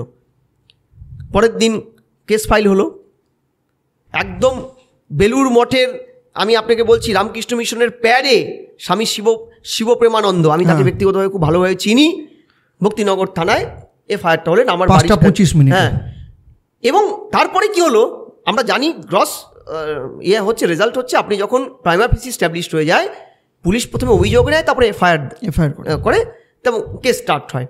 আপনি সব কিছু করলেন, অর্থাৎ প্রাইমা ফেসি স্ট্যাবলিশড হলো প্রদীপ রায়ের বিরুদ্ধে। সেই প্রদীপ রায় 1 ঘন্টা পরে ঠিক 6:25 তিনি গিয়ে এফআইআর করলেন, সিরিয়াস অ্যালিগেশন দিলেন, এবং পুলিশ পাল্টা এফআইআরটা নিয়ে অভিযোগ নিয়ে এফআইআর শুরু করে রামকৃষ্ণ মিশন করলো। এবার প্রশ্নটা হচ্ছে, তার মানে পুলিশ কি আগাম এই লুম্ফেনদের, ফ্রিঞ্জ এলিমেন্টদের, জমি লুটেরাদেরকে ফোন করে বলেছিল যে এটার কাউন্টার দিতে গেলে তোমরা এই ধারায়, আবার সিরিয়াস কিছু ধারায় মামলা করো, আমরা দেবো? এটা ফার্স্ট। দ্বিতীয়, 72 ঘন্টা পরে রাজ্যের পুলিশ মন্ত্রী তিনি বলছেন আমি কিছু জানি না। তৃতীয়, স্থানীয় গৌতম দেব, তিনি ওখানকার মেয়র, তিনি কিছু জানেন না, তিনি বলছেন জানি না। আরেক নেতা বলছেন এটা তো ময়ূরও ধারণ করেছে। পুলিশ কোথায়? পুলিশের স্টেটমেন্ট কোথায়? আপনি কি জানেন যে ওই জায়গায় পুলিশ যে বাড়িটা অভিযোগ পাওয়ার পরে গিয়ে ওই ফ্রিঞ্জ এলিমেন্টদেরকে বের করে দিয়েছে, যাদের অ্যারেস্ট করা উচিত, যাদেরকে ফোর্থ পিচ অ্যাকশন নেওয়ার কথা যাদের বিরুদ্ধে, তাদেরকে ছেড়ে দেওয়া হলো, বের করে দেওয়া হলো, দিয়ে বাড়িটা, ওই বাড়ি যেটা হাইকোর্টের নির্দেশে রামকৃষ্ণ মিশন পেয়েছে, সেই বাড়ি ওরা সিল করতে পারে না, সেই বাড়িটা তারা বেআইনিভাবে সিল করলেন। এবং সিল করার পরে একটা আশ্চর্য জিনিস আমরা দেখলাম, আপনারা বিভিন্ন মিডিয়া দেখেছেন, যেখানে পুলিশ যেখানে অশোক স্তম্ভ দিয়ে সিল করার কথা, সেখানে ডিকের সিল দিলেন। ডিকেটা কি? এইবার ডিকেটা জানা গেল, ডিকে ওখানকার একটি হাউজিং, যে ফ্ল্যাট বানায়, যে রিয়েল এস্টেট কোম্পানির, সেই কোম্পানির নাম। মানে ভাবুন, মানে ওই স্ট্যাম্প ওখানে পড়লো, ডিকে। তার মানে পুলিশ কি প্রকাশ্যে সেই ডিকে গ্রুপকে বলে দিল যে দেখো তোমাদের 16 কলা পূর্ণ করেছি, এই মানে এটাও কি তাদেরকে সিগন্যাল দেওয়া? হ্যাঁ, এই দেওয়া। এবং ভাবুন, আজ এখনো পর্যন্ত আপনার কাছে কোনো খবর, এখন পর্যন্ত কোনো খবর আছে এত ঘন্টা পরেও একজন পুলিশ সাসপেন্ড হয়েছে? আপনি এই রাজ্যে দেখেন অ্যারেস্টও তো হয়নি? না, অ্যারেস্ট হয়নি। অ্যারেস্ট বোধহয় 5 জনের মতন গতকাল রাতে বা ভোর রাতে হয়েছে। আমি জানি না এটা কতটা সঠিক, এখনো পর্যন্ত আমার কাছে কোনো খবর নেই, শোনা কথা। দ্বিতীয় হচ্ছে, যেখানে পুলিশের এগেনস্টে ফোর্থ পিচ অ্যাকশন নেওয়ার কথা, এই রাজ্যে তো আমরা দেখেছি যে পুলিশ বাইট হ্যাপি পুলিশ, মানে কামড়ে দেওয়া পুলিশ দেখেছি, country of the law, country of the, তার পেশাদারিত্বের বাইরে গিয়ে, তার সার্ভিস রুলকে বুড়ো আঙ্গুল দেখিয়ে চটি পড়া পুলিশ, খালি গায়ে পুলিশ, স্যান্ডো গেঞ্জি পরা পুলিশ, কারা তারা? তারা যখন বাইট হ্যাপি পুলিশ হয়, টিকার হ্যাপি পুলিশ হয়, হ্যাঁ, এই পুলিশ তো আমরা দেখেছি। আমরা খুব রসিকতা করে চ্যানেলে বলি জানেন যে সারা পৃথিবীতে প্রাণী দুই প্রকার, মেরুদণ্ডী এবং অমেরুদণ্ডী। এ রাজ্যে প্রাণী দুই প্রকার, মেরুদণ্ডী এবং পুলিশ। যদিও আমি ক্ষমা চাইছি সবার কাছে যে সব পুলিশ নয়, কারণ এশিয়ার প্রথম পুলিশ কমিশনারেট কিন্তু লালবাজার পুলিশ। আমাদের পুলিশকে ব্রিটিশদের সময় বলা হতো স্কটল্যান্ড ইয়ার্ডের সমান তুলনা করতো। আমাদের যোগ্য পুলিশ আছে, কিন্তু আপনারা তাকে যদি পলিটিক্যাল উইংসে ব্যবহার করেন, আপনাদের যদি তাকে ফ্রি হ্যান্ড না দেন, ভ্যান্ডালিজমগুলোকে ইন্ডালজ করতে তাকে কাজে লাগান, পলিটিক্যাল এক্সারসাইজ করতে কাজে লাগান, অযোগ্য রাজীব কুমারদেরকে বসান পদে আইন বহির্ভূতভাবে, যোগ্যদেরকে আপনারা কম্পালসারি ওয়েটে পাঠান, দময়ন্তী সেনদেরকে আপনারা কম্পালসারি ওয়েটে পাঠিয়ে দেন আপনার পলিটিক্যাল ইন্টারেস্টটা পূরণ করেনি বলে, তাহলে কিন্তু এই প্রশাসনকে আপনার দেখতে হবে। এবং তৃণমূলের ক্যাডারে পরিণত করেছে পুলিশের একটা লার্জ প্রপোর্শনেটকে। এটা ভয়ানক, আমি আপনাকে বলছি। এখানে আমার একটা জিনিস মনে হচ্ছে, আমার যেটা আপনার কাছ থেকে আমি এর ব্যাখ্যা নেব, সেটা হচ্ছে যে আমার আরেকটা চ্যানেল আছে যেখানে আমি বলেছিলাম, একটা ভিডিওতে আমি বলেছিলাম যখন ডিসেম্বর মাস নাগাদ, যে 2024 ভারতবর্ষের কী ঘটনা ঘটতে পারে, বা এই যে এই নির্বাচনটা ভারতবর্ষ দেখেনি, সব থেকে বেশি পোলারাইজড নির্বাচন হবে। তো যে প্রসঙ্গে আমরা দেখলাম মোটামুটি দ্বিতীয় কি তৃতীয় দফার পর বিজেপি শুরু করলো যে হিন্দু মুসলিমের জনসংখ্যার একটা ব্যাপার, এবং তারপরে এখানে এটা শুরু হলো। আপনার কি মনে হয় না এই যে ধরুন সনাতনী বা হিন্দুদের ওপর যদি আঘাত করাটা খুব সহজ? তার কারণ হচ্ছে দীর্ঘদিন ধরে ভারতবর্ষের বিভিন্ন সেক্টরে রন্ধে রন্ধে এই যে সুডো কমিউনিজম যে জায়গাটা রয়েছে, তারা এই বিষটা চাষ করেছে যে একটা শ্রেণীর মানুষকে ধর্মের মধ্যে চুবিয়ে রাখো, তাদের শিক্ষার দরকার নেই, তাদের উন্নতির কিছু নিয়ে ভাবার দরকার নেই, তাদেরকে ধর্মকে বড় করে রাখো যে কোনো ক্ষেত্রে। আর আরেকটা হচ্ছে যারা শিক্ষিত রয়েছে তাদেরকে ধর্মের কাছ থেকে সরিয়ে নিয়ে আসো এবং তাদের মধ্যে ঢুকিয়ে দাও যে তুমি যদি ধর্ম নিয়ে কথা বলো তাহলে তুমি আর সেকুলার নও, তুমি সমাজ থেকে আলাদা হয়ে গেলে। আচ্ছা, আমি খুব সুন্দর প্রশ্ন, কিন্তু এই প্রশ্নটা বোধহয় প্রোগ্রামের একটা বড় হতে পারে, কারণ এটা একটা খুব এতক্ষণের চাইতে এইটা নিয়ে আমি আপনাকে আরেকটা রিকোয়েস্ট করব, এটা নিয়ে আমি আপনার সাথে আরেকটা প্রোগ্রাম করব, সেই সময় এইটা নিয়ে আমি আলোচনা করব। এবার আমি আপনাকে বলি, দেখুন আপনি সরাসরি হিট করেছেন একটা বেসিক প্রশ্নে, যে আজকে ভারতবর্ষের যে আইডেন্টিটি পলিটিক্সটার একটা ঘোর আবর্ত, সেই আবর্তটা কি চিরস্থায়ী হবে? আমি বলছি না। পৃথিবীর দেশকালে এরকম ঘটনা হয়, এই ধরনের দুর্যোগ আসে, এবং এই দুর্যোগে কিন্তু বামপন্থা এগিয়ে আসে। আমি বামপন্থী নই, আমি কোনো প্রাতিষ্ঠানিক বামপন্থা নেই, কিন্তু বামপন্থী তো আর প্রাতিষ্ঠানিক হয় না, বামপন্থী একটা মতাদর্শ। কিন্তু প্রশ্নটা হচ্ছে এখনো পর্যন্ত হলো না কেন, এবং কারা সেই বামপন্থী? এবার আমি বেসিক জায়গাটা আসছি। দেখুন, আমাদের দেশের দুর্ভাগ্যটা কোথায় জানেন ইতিহাসগতভাবে, যে আমাদের দেশে এই লাস্ট এত বছরে 40-4 দশক থেকে আজ অবধি যে বামপন্থার চাষটা আমাদের মিডিয়া আমাদের দেখায় বা বিভিন্নভাবে আমরা দেখতে অভ্যস্ত, আজও দেখছি, সেই বামপন্থাটা কোনোভাবেই বামপন্থা নয়, মার্ক্সচ্যুত বামপন্থা। অর্থাৎ সেই সন্ন্যাসী যাকে আপনি, সেই চোর যাকে আপনি গেরুয়া সন্ন্যাসীর বেশে রেখে দিয়েছেন, সে চুরি করছে আবার গেরুয়া পরে নিচ্ছে, তাকে ধরতে পারছেন না বা ধরা সম্ভব হচ্ছে না।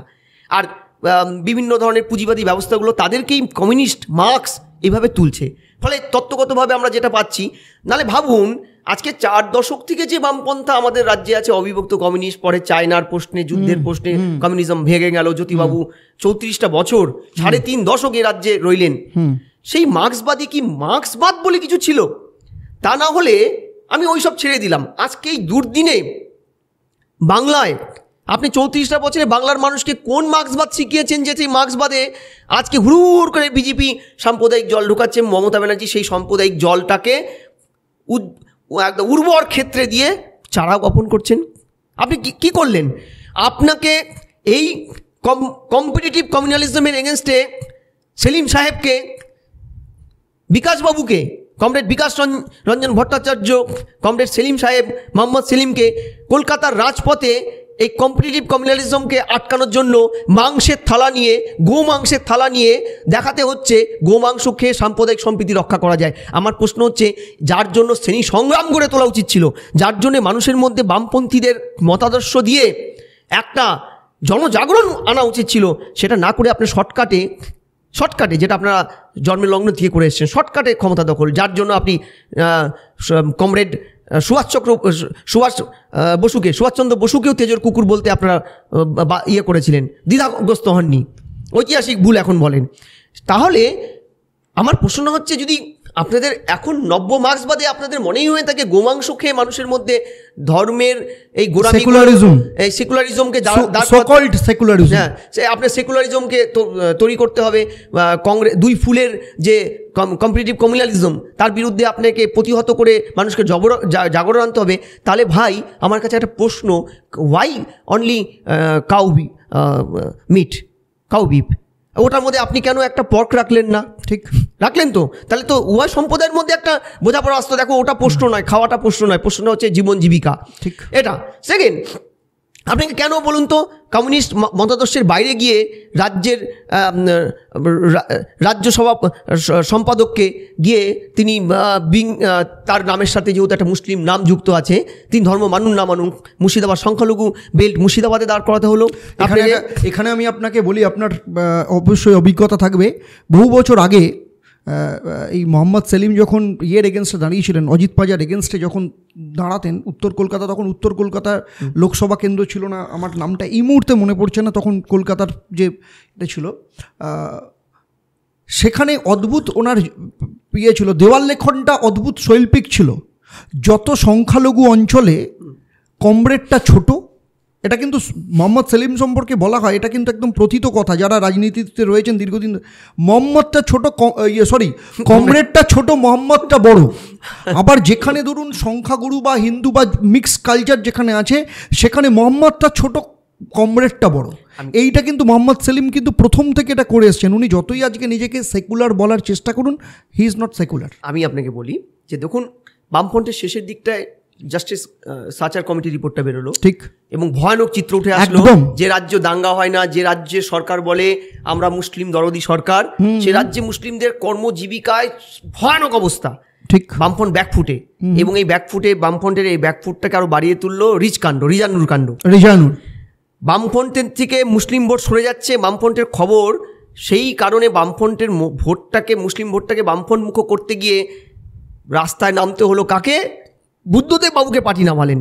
শিলিগুড়ির এক জনসভায় 2007 সালে তিনি প্রকাশ্য জনসভায় বলছেন যে বঙ্কিমচন্দ্র চট্টোপাধ্যায়, শরৎচন্দ্র চট্টোপাধ্যায়, সাহিত্যিক শরৎচন্দ্র চট্টোপাধ্যায় সাম্প্রদায়িক। ঠিক, আপনি ভাবুন, একজন কমিউনিস্ট ঠিক কথা সাহিত্যিক শরৎচন্দ্র চট্টোপাধ্যায়, যে বাংলায় আজকে আমরা নিঃশ্বাস নিচ্ছি, আপনারা সর্বহারান আন্দোলন করছেন এত বছরে, এই বাংলাটুক যার দান সেই শরৎচন্দ্র চট্টোপাধ্যায়, শ্যামাপ্রসাদ মুখোপাধ্যায়। আমি কি দল করছে তারা, কি মতাদর্শ আমি জানি না, শরৎচন্দ্র চট্টোপাধ্যায়ের উপন্যাস, তাকে দরদি কথাশিল্পী বলা হয়। পৃথিবীর সবচাইতে বেশি ভাষায় যার লেখা ট্রান্সলেট হয়েছে। একদমই তাই। আচ্ছা, দ্বিতীয়, আচ্ছা বুদ্ধবাবু জানতেন না এটা সাম্প্রদায়িক নয়? আজকে বন্দে মাতারম এই আপ্তবাক্য চিৎকার করে বলতে বলতে আশফাকুল্লাহ, আমাদের বিপ্লবীরা, একাধিক বিপ্লবী, তারা ফাঁসির মঞ্চে উঠেছে। তাদেরকে মনে হয়েছে বন্দে মাতারম হিন্দুদের স্লোগান? একবারও মনে হয়নি। সিপিএম বেসিক্যালি, আমি নাম ধরে বলছি, সিপিএম বেসিক্যালি বাংলায় 34 বছরের যতটা ক্ষতি করেছে সেটা না হয় রিকভার হবে 100 বছরে। সিপিএম যেই ক্ষতিটা করেছে, লাল ঝান্ডার মার্ক্সবাদ সম্পর্কে মানুষের একটা ভ্রান্ত ধারণা তৈরি করেছে। বাস্তবে মার্ক্সবাদ ওটা নয় যেটা সিপিএম দেখায়, মিডিয়া সিপিএমকে দিয়ে দেখানো হয়, সেই মার্ক্সবাদকে ভুলুণ্ঠিত করেছে সিপিএম। আজকে আমি আপনাকে বলছি যে আজকে CPM one and only agenda, সংখ্যালঘু ভোটটাকে নিজের ইয়েতে আনো। তা না হলে যেখানে কংগ্রেস বলছে তাদেরকে বলা হয় প্রো মুসলিম পার্টি, তারা ন্যায় যাত্রা করছেন। আজকে বাংলায় থেকে বাঙালিদের অস্মিতাকে চাষ করে যে সিপিএম এতদিন রাজত্ব করেছে, এখনো করছে, সেই সিপিএমকে করতে হলো ইনসাফ যাত্রা। ইনসাফ কোন বাংলা শব্দ? ঠিক, কোন শব্দ? আপনি আচ্ছা, ন্যায় যাত্রা না হয় নিয়ে ফেলেছে কেউ একজন, আপনি ওটাকে বলুন অধিকার যাত্রা, বলুন অধিকার যাত্রা, আমার স্ব অধিকার যাত্রা। আপনি বলেননি কেন? আপনার দলের এত ক্যাডার কমরেড শহীদ হয়েছে, কই সুদীপ্তের নাম কি শুনতে পারো তোমরা? না, আপনি শুনতে পারেন না? আপনি এত লোক মারা গেছে, আপনাকে বেছে বেছে আনিস খানের নামটাকে সারপেছে তুলতে হচ্ছে। ওয়াই? কেন? এই যে প্রশ্নটা গ্রস প্রশ্ন, আমি আপনাকে বলছি, মমতা যদি কম্পিটিটিভ কমিউনালিজম চাষ করে, মোদি যদি করে, তাহলে আপনারাও কিন্তু ধোয়া তুলসী পাতা নন। আপনারা কিন্তু একচোখা হরিণের মতন মার্ক্সবাদকে ভুলুণ্ঠিত করে, কুলুষিত করে শুধু এই কম্পিটিটিভ কমিউনালিজমের ফাঁদেই পা দিচ্ছেন। এটা কিন্তু সনাতনী হিন্দুরা নেবে না ভালো করে। এরা ফাঁদে পা দেয়নি, জমিটা এরাই তৈরি করেছিল। ঠিক বলেছেন, বুঝতে পেরেছেন? পরবর্তী ক্ষেত্রে এসে তারা খালি ফসলটা কাটছে এখন। একদম, জমিটা ওরা তৈরি করে গেছিল, চাষের জায়গাটা তৈরি, রাস্তাটা ওই জায়গাটা তৈরি করেছিল। আপনাকে এই প্রসঙ্গে আরেকটা কথা আমাকে মানে ভীষণভাবে ভাবাচ্ছে, সেটা হচ্ছে একটা টার্ম এবারের ভোটে, কথাটা হচ্ছে শ্লীলতাহানি। এই শ্লীলতাহানি মানে আমি দেখেছি সন্দেশখালি থেকে শুরু হয়েছে, রাজ্যপাল হয়ে সিআরপিএফ জওয়ানের হাত ধরে প্রিসাইডিং অফিসার অবধি কেউ বাদ যাচ্ছে না। আপনার কি মনে হয় যে এই যে শ্লীলতা, মানে এখন মনে হচ্ছে তো যে পাচ্ছে সেই শ্লীলতাহানি করে ফেলছে? আমি বলছি তো মানুষ এত হঠাৎ করে শ্লীলতাহানির দিকে ঝুঁকছে কেন, এটা আমার প্রশ্ন আপনাকে। এর পেছনে আপনার ব্যাখ্যাটা কি? আমি আপনাকে বলি, এগুলো খুব পুরনো অস্ত্র, শাসক দল নতুন করে শান দিচ্ছেন।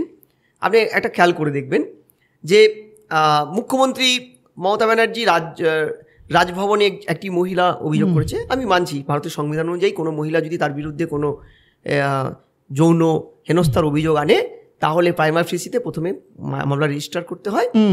রাজ্যপাল হলে তার একটা 371 ধারাতে তার একটা রক্ষা কবচ আছে। তারপরেও তার বিরুদ্ধেও অনেক অভিযোগ এরকম ভারতবর্ষে বিভিন্ন রাজ্যে আছে, যে তিওয়ারির বিরুদ্ধেও এরকম অভিযোগ এসেছিল এবং পরবর্তীকালে তিনি কিন্তু রাজ্যপালের পদ থেকে সরে যায় এবং তার বিরুদ্ধে কিন্তু মামলা দায়ের হয়। এটা আছে। আপনি একজন মহিলা মুখে বলেছেন, তারকে সম্মান জানিয়ে বলছি, তারটা মানলেন। সন্দেশখালিতে 500 জন মহিলা গোপন জবানবন্দি দিয়েছে, তাদের সাথে যৌন হেনস্থা করেছে শাহজাহান এবং তার টিম। 2019 একজন মহিলা স্পেসিফিকভাবে অভিযোগ করেছিল শাহজাহান বাহিনীর বিরুদ্ধে। পুলিশ তাকে ধরতে গেলে 19-এর মনে আছে আমার, কালী পুজোর দিন, দেওয়ালির দিন, শাহজাহান বাহিনীর গুলিবর্ষণে একজন ভিলেজ পুলিশ মারা যায়। আপনি কিচ্ছু বললেননি। আপনি এই রাজ্যের দিকে দিকে যখন মহিলাদের এরকম ঘটনাগুলো হয়, আপনি বলছেন ছোট ঘটনা। আমি আপনাকে বলি, এই রাজ্যের সরকার, এই তৃণমূল কিন্তু একটা সুন্দর মেকানিজম এই ভোটে নিয়েছে। কি দেখবেন, এটা কোনোদিন এই রাজ্যে ছিল না। সেটা হচ্ছে বিরোধী প্রার্থীকে ঘেরাও, বয়কট, স্লোগানিং, এবং আরেকটা ভয়ানক অস্ত্র, এটা বহুদিন আগে, এটা হচ্ছে আইপ্যাক, পুলিশের যৌথ মস্তিষ্ক প্রসূত খেলা। সেটা হচ্ছে বিরোধীদের দিকে কখনো মহিলা ক্যাডারদেরকে এগিয়ে দাও কিংবা মহিলা পুলিশকে এগিয়ে দাও। ধরুন মহিলা, এই সমাজে তো এই মহিলা বস্তুটি একটা সফট অস্ত্র। এই অস্ত্রটা শাসক দল ব্যবহার করছে, কিন্তু এরা ভুলে যায় যে এই অস্ত্রটা, অর্থাৎ মহিলাদের মান সম্মান নিয়ে যখন কোনো রাজনীতি হয়, এই অস্ত্রটা একদিন ভোতা হলে তারপরে কোনো মহিলা যদি সঠিক অভিযোগটাও করে না, সেই রাখালের পালে বাঘ পড়ে যাওয়ার মতন, মানুষ কিন্তু সেটাকে বিশ্বাস করবে না।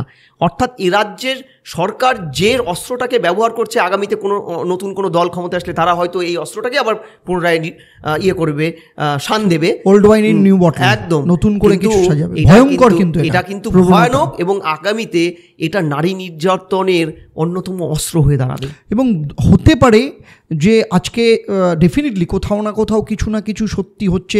আচ্ছা, আপনার কি মনে হচ্ছে না যে এটা সব দলই ঘোলা জলে মাছ ধরার চেষ্টা করছে এই সন্দেশখালি নিয়ে? বিজেপিও চাইছে এটা ঘোলা জলে মাছ ধরতে। হ্যাঁ, আমি তো আপনাকে বলছি, দেখুন সিঙ্গুর নন্দীগ্রাম মমতাকে পলিটিক্যাল মাইলেজ দিয়েছিল, কিন্তু সিঙ্গুর নন্দীগ্রাম কি বাস্তবে হয়নি? কৃষকরা কি মার খায়নি? হ্যাঁ, খেয়েছে। ভারত পৃথিবীর ইতিহাসে এত বড় কৃষক হত্যা কোথাও হয়নি যে কমরেড নোয়াম চমাস্কিকে প্রেস কনফারেন্স করতে হয়েছিল বিদেশ থেকে, তাই তো? সিঙ্গুরে গণহত্যায় ঠিক আজকে মমতা ব্যানার্জি মাইলেজ পেয়েছে। আচ্ছা বলুন তো, যে কৃষক রমণী, সেই বাচ্চা মেয়েটি নাবালিকা তাপসী মালিককে গ্যাং রেপ করে জীবন্ত পুড়িয়ে মারা হলো, মমতা ব্যানার্জি তার থেকে বেনিফিট নিলেন, তার বাবাকে পলিটিক্সে এনে তার হত্যার বেনিফিটটা নিলেন পলিটিক্যালি। তারপরে কি তার ন্যায় বিচারটা মমতা দিয়েছিল? দেয়নি। অর্থাৎ এই যে বাজারু দলগুলো, আমি বলছি বাজারু দল, অর্থাৎ এই ভোট রাজনীতির দলগুলো, বিজেপি, সিপিএম, তৃণমূল, কংগ্রেস, এরাও সন্দেশখালীর রমণী মা বোনেদের যে অত্যাচার, আদিবাসী মহিলাদের উপরে যে অত্যাচার এবং সরকার যে অ্যাট্রোসিটিস অ্যাক্টে মামলা না করে দীর্ঘদিন 13 বছর ধরে তাদের নরক যন্ত্রণা সহ্য করতে বাধ্য করেছে মুখ বন্ধ করে। কি অকথ্য অত্যাচার ভাবো, তার জমি, ধানের জমি, সংসার চলে নোনা জল ঢুকিয়ে দেওয়া হয়েছে, রাত্রিবেলা তাকে পিঠে বানানোর নাম করে তুলে নিয়ে গিয়ে অকথ্য অত্যাচার তার উপরে হয়েছে, খুন করেছে, লাশ গায়েব করে দিয়েছে। এই যে যারা এই সোশ্যাল সমস্যাটাকে নিয়ে পলিটিক্স করে আগামীতে ক্ষমতায় আসবে, তারা কি ন্যায়টা দেবে? তারা সত্যিকারের, আপনার কথাতে একদম ধন্যবাদ আপনাকে যে ওরা ঘোলা জলে মাছ ধরতে গেছেন। এবং সিপিএম, তৃণমূল, আচ্ছা সিপিএম বুক বাজিয়ে বলছে, আচ্ছা সিপিএমের সুজনবাবুর বাইট শুনি মাঝে মধ্যে, সুজনবাবু আপনি কোথায় ছিলেন? এই শাহজাহান তো আপনার প্রোডাক্ট। হ্যাঁ ঠিক তাই, শাহজাহান তো আপনার প্রোডাক্ট। হ্যাঁ আপনার প্রোডাক্ট, আপনার ইয়েকে রেজ্জাক মোল্লাকে জেতাতেন। আজকে সিপিএম ক্ষমতায় থাকলে এই শাহজাহান উঠচাইতে দোদণ্ড প্রতাপ হতো। ঠিক। ভেরি দখল কি আজকের ঘটনা না? ভেরি রাজনীতিটা মজিদ মাস্টার শুরু করেনি, একদমই ঠিক। যার যার যার ভয়ানক অত্যাচারে বাঘে গরুতে এক ঘাটে জল খেত। তাহলে আপনারা বুকে হাত দিয়ে বলুন আজকে শাসন, হ্যাঁ মানে বিখ্যাত জায়গা, বিখ্যাত শাসন। আপনি শাসন শুধু আজকে আরাবুল কাদের প্রোডাক্ট? সিপিএমের প্রোডাক্ট। আপনি কালসা মিয়া উত্তরবঙ্গে তার দলের মহিলা কমরেডকে যখন রেপ করলো, তখন অনিল বিশ্বাসকে কলকাতায় বুকে প্রেস কনফারেন্স করে বলতে হয়েছিল ওই মহিলার চরিত্র প্রবলেম আছে, যেটা মমতা ব্যানার্জি আজকে বলছে। অর্থাৎ শাসক এক, তারা ক্ষমতায় আসীন হতে গিয়ে যে কোনো লোককে শিকন্ডি করে, যে কোনো আন্দোলনকে শিকন্ডি করে এবং ক্ষমতায় আসীন হওয়ার পরে ভুলে যায়। আজকে নন্দীগ্রামে গণহত্যার সাথে যে পুলিশ অফিসাররা যুক্ত ছিল, তারা তো আজকে মমতা ক্ষমতায় আসার তাদের বিরুদ্ধে বলেছিল আমি মামলা করব, তাদেরকে শ্যাক করব, শাস্তি দেবো, জেলে পুরব। তারা প্রত্যেকে অ্যাওয়ার্ড পেয়েছে সেই পুলিশ অফিসাররা। গতকাল তাদেরই একজন পুলিশ অফিসার শুভেন্দুর বাড়িতে গিয়েছিল বেআইনিভাবে রেড করতে। আমার প্রশ্নটা হচ্ছে, এইটা কাল্টিভেট করে শাসক ঘোড়া জলে মাছ ধরে। এই যে রাজনীতির মধ্যে দুর্বৃত্তায়ন বলুন, রাজনীতি যে আজকে ধরুন বিভিন্ন একটা খারাপ জায়গায় চলে আসে। তো রেজিগনেশন দেওয়ার পর জাস্টিস গাঙ্গুলির কাছ থেকে বলতে শুনেছি যে রাজনীতিকে উনি একটা পরিষ্কার জায়গায় নিয়ে আসতে চাইছেন, বা সেই জন্যই উনি রাজনীতিতে যেতে চাইছেন। আপনার কি মনে হয় না উনিও সঙ্গদোষে পড়ে গেলেন রাজনীতির ওনার এই বক্তব্যের মধ্যে দিয়ে? আমি জাস্টিস গাঙ্গুলির সাথে ওতপ্রোতভাবে একটা সময় যুক্ত ছিলাম, উনি জাস্টিস ছিলেন যখন। আমি আপনাকে বলছি, সব কিছু তো আমরা চ্যানেলে বলতে পারি না। একটা সময় সত্যিকারে উনি মাসিহার রূপই নিয়েছিলেন বাংলার অগণিত মেধাবী যোগ্যদের সপক্ষে।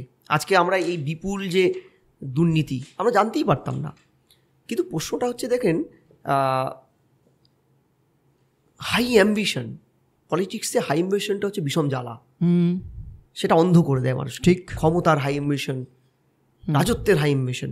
আজকে জাস্টিস গাঙ্গুলি, আমার ব্যক্তিগত ভিউ, দেখুন প্রচুর স্বাধীনতার পরে প্রচুর বিচারপতি বিচার ব্যবস্থা ছেড়ে দলে গেছেন। আবার এমনও উদাহরণ আছে কংগ্রেসের এমপি ছেড়ে ফিরেছেন ইউপিডি। কিন্তু আমি আপনাকে পরিষ্কার বলছি, এইগুলো কিন্তু আফটার অল বৃহত্তর বিচার ব্যবস্থাকে ভুলুণ্ঠিত করে, বিশ্বাস হারিয়ে যায়। এই যে আমি আপনাকে বলছি যে কমিটেড জুডিশিয়ারি, ইন্দিরা গান্ধী যখন এমার্জেন্সি জারি করে, তারপরে ভারতবর্ষে একটা টার্ম ইউজ হতো কমিটেড জুডিশিয়ারি। আজকে কমিটেড জুডিশিয়ারি আজকে কোথায় গিয়ে দাঁড়িয়েছে এই নেতারা? আমি আপনাকে বলছি, আজকের রাজনীতিতে দায়িত্ব নিয়ে আজকে যে ব্যবস্থা চলছে, তাতে কোনো সৎ মানুষ কোনো পলিটিক্সে গিয়ে জনগণের ভালো করতে পারবে না। আমি ব্যক্তিগতভাবে বিশ্বাস করি জাস্টিস গাঙ্গুলি ওই পদে বসে থেকে যে কটা দিন চাকরি করছিল, সেই কতদিন চাকরি করে বৃহত্তর জনগণের কাজ করতে পারতেন। তিনি জেনে বুঝেই এই পদটা নিয়েছেন। আমি আপনাকে বলি, তিনি ক্ষমতায় আসীন হয়ে যদি ভোটে জিতে যান, অদূর ভবিষ্যতে যদি বিজেপি ক্ষমতায় বসেন, 24-এর নির্বাচনের পরে সরকার গঠন করেন, উনি যদি র মিনিস্টার পান, 29-এ কি পাবো নাকি আবার? দেখুন নির্বাচন চলছে, আমি তো কাকে জিতবে না জিতবে বলতে পারি না, মডেল কোড অফ কন্ডাক্ট আছে। কিন্তু আমি বলছি প্রবাবেল যদি জিতেন, উনি যদি ল মিনিস্টার হন ভারতবর্ষের, আপনি কি বলুন তো বুকে হাত দিয়ে, উনি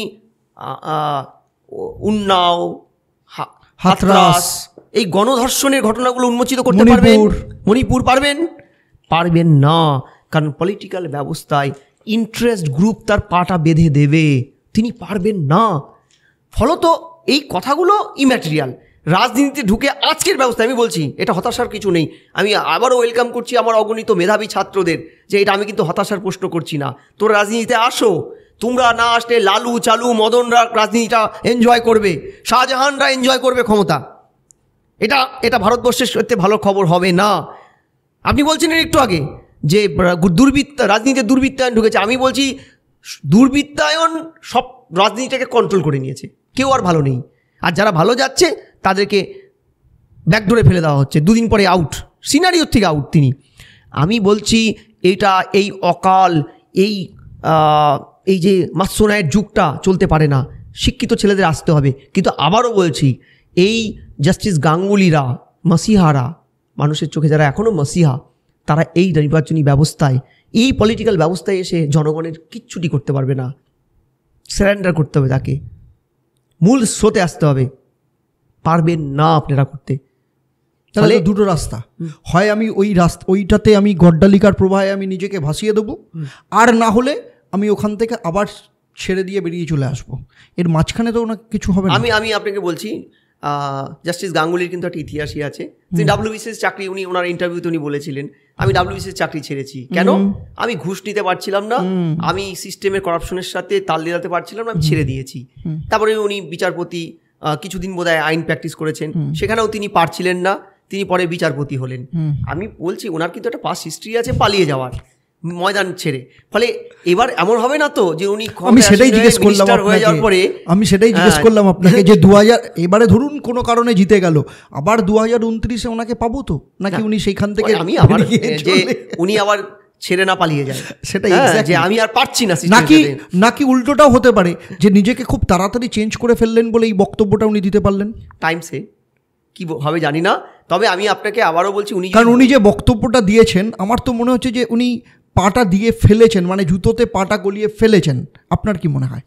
না, সে তো আমি আপনাকে বলি যে উনি কিন্তু রাজনীতি কোন দল, ওনার কিন্তু মতাদর্শগতভাবে জাস্টিস গাঙ্গুলি কোনো দলের ছিলেন না। বামপন্থীরা খুব চড়া হাসিতে বলতেন যে জাস্টিস গাঙ্গুলি বামপন্থী, মানে জন্মগত বামপন্থী। ইভেন আমার কাছে স্পেসিফিক খবর যে উনি বিজেপিতে যাওয়ার আগেও তিনবার রাজ্য সিপিএমের বড় বড় তাবর নেতা তার বাড়িতে গিয়েছেন, তাকে কনভিন্স করেছেন। তিনি নাকি অনেকটা কনভিন্সও হয়ে গেছিলেন। বামপন্থী বুদ্ধিজীবীদের সাথে এক আসনে বসে তিনি বিভিন্ন চ্যানেলের টিভি প্রোগ্রামের বাইট দিতে গিয়ে যে ম্যাটেরিয়াল, সেগুলোও তিনি পেয়েছেন, এবং বুদ্ধিজীবীরা তারা লিখে দিয়েছিল বামপন্থী হ্যাশট্যাগের বুদ্ধিজীবীরা। কিন্তু প্রশ্নটা হচ্ছে তিনি কেন বিজেপিতে গেলেন?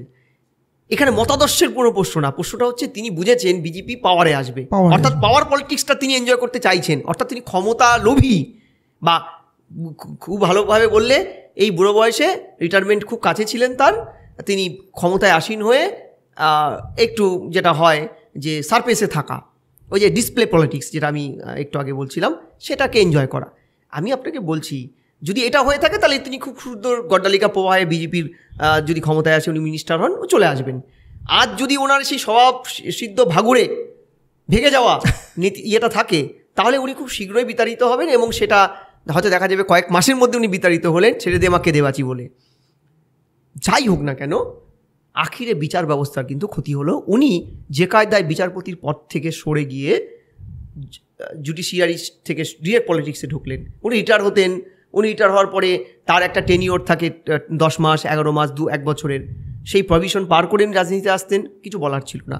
ঠিক একইভাবে স্টেট গভর্নমেন্টও যেভাবে এক্সিকিউটিভ স্তরের অফিসারদের, কালকে সন্ধ্যাবেলা অবধি যে লোকটি এক্সিকিউটিভ অফিসার আইপিএস বা আইএস, পরের দিন তিনি প্রার্থী, এটা যে এক্সিকিউটিভ স্তরটাকে একদম কুলুষিত করছেন, হ্যাঁ, সেটাও কিন্তু সামগ্রিকভাবে সংবিধানকে ভেঙে দেওয়ার জন্য যথেষ্ট বলে মনে করি। লাস্ট প্রশ্ন আপনাকে আমি করব, বিজেপি যেটা অ্যাজুম করছে 400 পার হবে, আপনার এত বছরের এক্সপিরিয়েন্স কি বলছে? না, বিজেপি কিন্তু এখন বলছে না 400 পার। আচ্ছা, এখন বিভিন্ন মঞ্চে শুনতে হচ্ছে যে 350 আওয়াজটা হচ্ছে 350। আমার ব্যক্তিগত মতামত যে দেখুন 400 হবে না কোনোভাবেই, কারণ বিজেপির বাড়ার আর জায়গা নেই। ধরুন দক্ষিণ ভারত যদি দাক্ষিণাত্য বলেন, মানে দ্রাবিডিয়ান বা খুব ভালোভাবে যদি বলেন যে আমাদের ভারতবর্ষের তো দুটো প্যারালাল চলে সংস্কৃতি, একটা হচ্ছে কাউ সিভিলাইজেশন, একটা বেফেলো সিভিলাইজেশন। এই যে দ্রাবিডিয়ান সিভিলাইজেশনটা দক্ষিণবঙ্গ, দক্ষিণ ভারত, তারা কিন্তু কোনোভাবেই এই কাবুল সিভিলাইজেশন মানে উত্তরীয় এতে পেনিট্রেট করে না। আপনি খেয়াল করবেন দক্ষিণ ভারতে কিন্তু 128টা সিট। আমি জানি না এবার কর্ণাটকে বিজেপি বলছে ওরা খুব ভালো রেজাল্ট করবে, ওদের আন্নামালাই রয়েছে, রামের মূর্তিটাও দক্ষিণীয় স্টাইলে হয়েছে। এটা কিন্তু বিজেপির একটা খুব উঁচু ধরনের একটা রাজনীতি। যে আপনি দেখবেন ত্রিপুরায় ক্ষমতায় আসার আগে রাজমাতা ত্রিপুরার জনজাতি আদিবাসী মহিলাদের আদলে করে ফেললেন তিনি মঙ্গোলীয় ইয়েতে অবয়বে। এটা কতগুলো ইনফ্লুয়েন্সিং পলিটিক্স, সেটা একদম বিজেপির যে গণসংগঠন, মাদার সংগঠন, হ্যাঁ, RSS এর মস্তিষ্ক প্রসূত, বিশ্ব হিন্দু পরিষদের প্রসূত এটা। এবার সেখানে দাঁত গড়াতে পারলেই কিন্তু বিজেপির 400 হবে। কারণ না হলে আপনি খেয়াল করুন যে আপনি বলয়ে আপনি অলমোস্ট 100% ছিলেন, বিহারে 40টায় 39টা আপনার ছিল, ওয়েস্ট বেঙ্গলে কত পাবেন 18টা ছিল। এবার ওটা ধরে রাখাটাই একটা ওদের কাছে একটা বিশাল চ্যালেঞ্জ হয়ে দাঁড়িয়েছে 18টা। হ্যাঁ, কি মনে হয় 18টা ধরে রাখতে পারবে? সামনের ভোটটার পরে বোঝা যাবে। হ্যাঁ, যেভাবে পোলারাইজেশন হচ্ছে এভরিথিং ইজ পসিবল। আর 7 সিস্টার ছোট ছোট যে নর্থ ইস্টের রাজ্যগুলো, সেগুলোতে কটা 1-2 করে সিট। ফলে এই জায়গাগুলোতে গিয়ে আপনি আর বাড়াবেনটা কোথায়? পাটিগণিত তো কথা বলছে না। ঠিক ধরলাম আমি এবার সাউথে যদি আপনি ক্লেম করেন আমি 50টা পাবো 178টার মধ্যে, 74টার মধ্যে 178টার মধ্যে আমি 50টা পাবো, তাহলে it is possible in arithmetics. Otherwise এটা মানে অলিক কল্পনা, এটা বাজার গরম করা। যদিও এখন বিজেপির নেতাদের বিভিন্ন মঞ্চে আর 400-র কথাটা শোনা যাচ্ছে না, এখন একটু ব্যাকগিয়ার দিচ্ছে তারা। হ্যাঁ, আফটারঅল এটা হওয়ারই ছিল। আগের বারের ফিগার কি পার করতে পারবে? আই থিঙ্ক দেখুন ধরে রাখার সম্ভাবনা আছে, কারণ অপোজিশন ইজ আইডিওলজিক্যালি ব্যাংক্রাফটেড। বিরোধীরা কিন্তু ব্যাংক্রাফটেড অবস্থায় আছে, বিভ্রান্ত, ছন্ন ছাড়া। আর তারপরে মমতা ব্যানার্জির মতন যদি সিউডো অপোজিশন হয়, তারপরে আমাদের কি নাম দিল্লির আপ নেতার মতন সিউডো অপোজিশন হয়, তাহলে তো 16 কলাই পূর্ণ। হ্যাঁ, ফলে আর ইন্ডি জোট তো এখন পিন্ডি জোট বলে লোকে, আড়ালে আবডালে ইন্ডি বলতো, এখন পিন্ডি জোট বলা শুরু করেছে।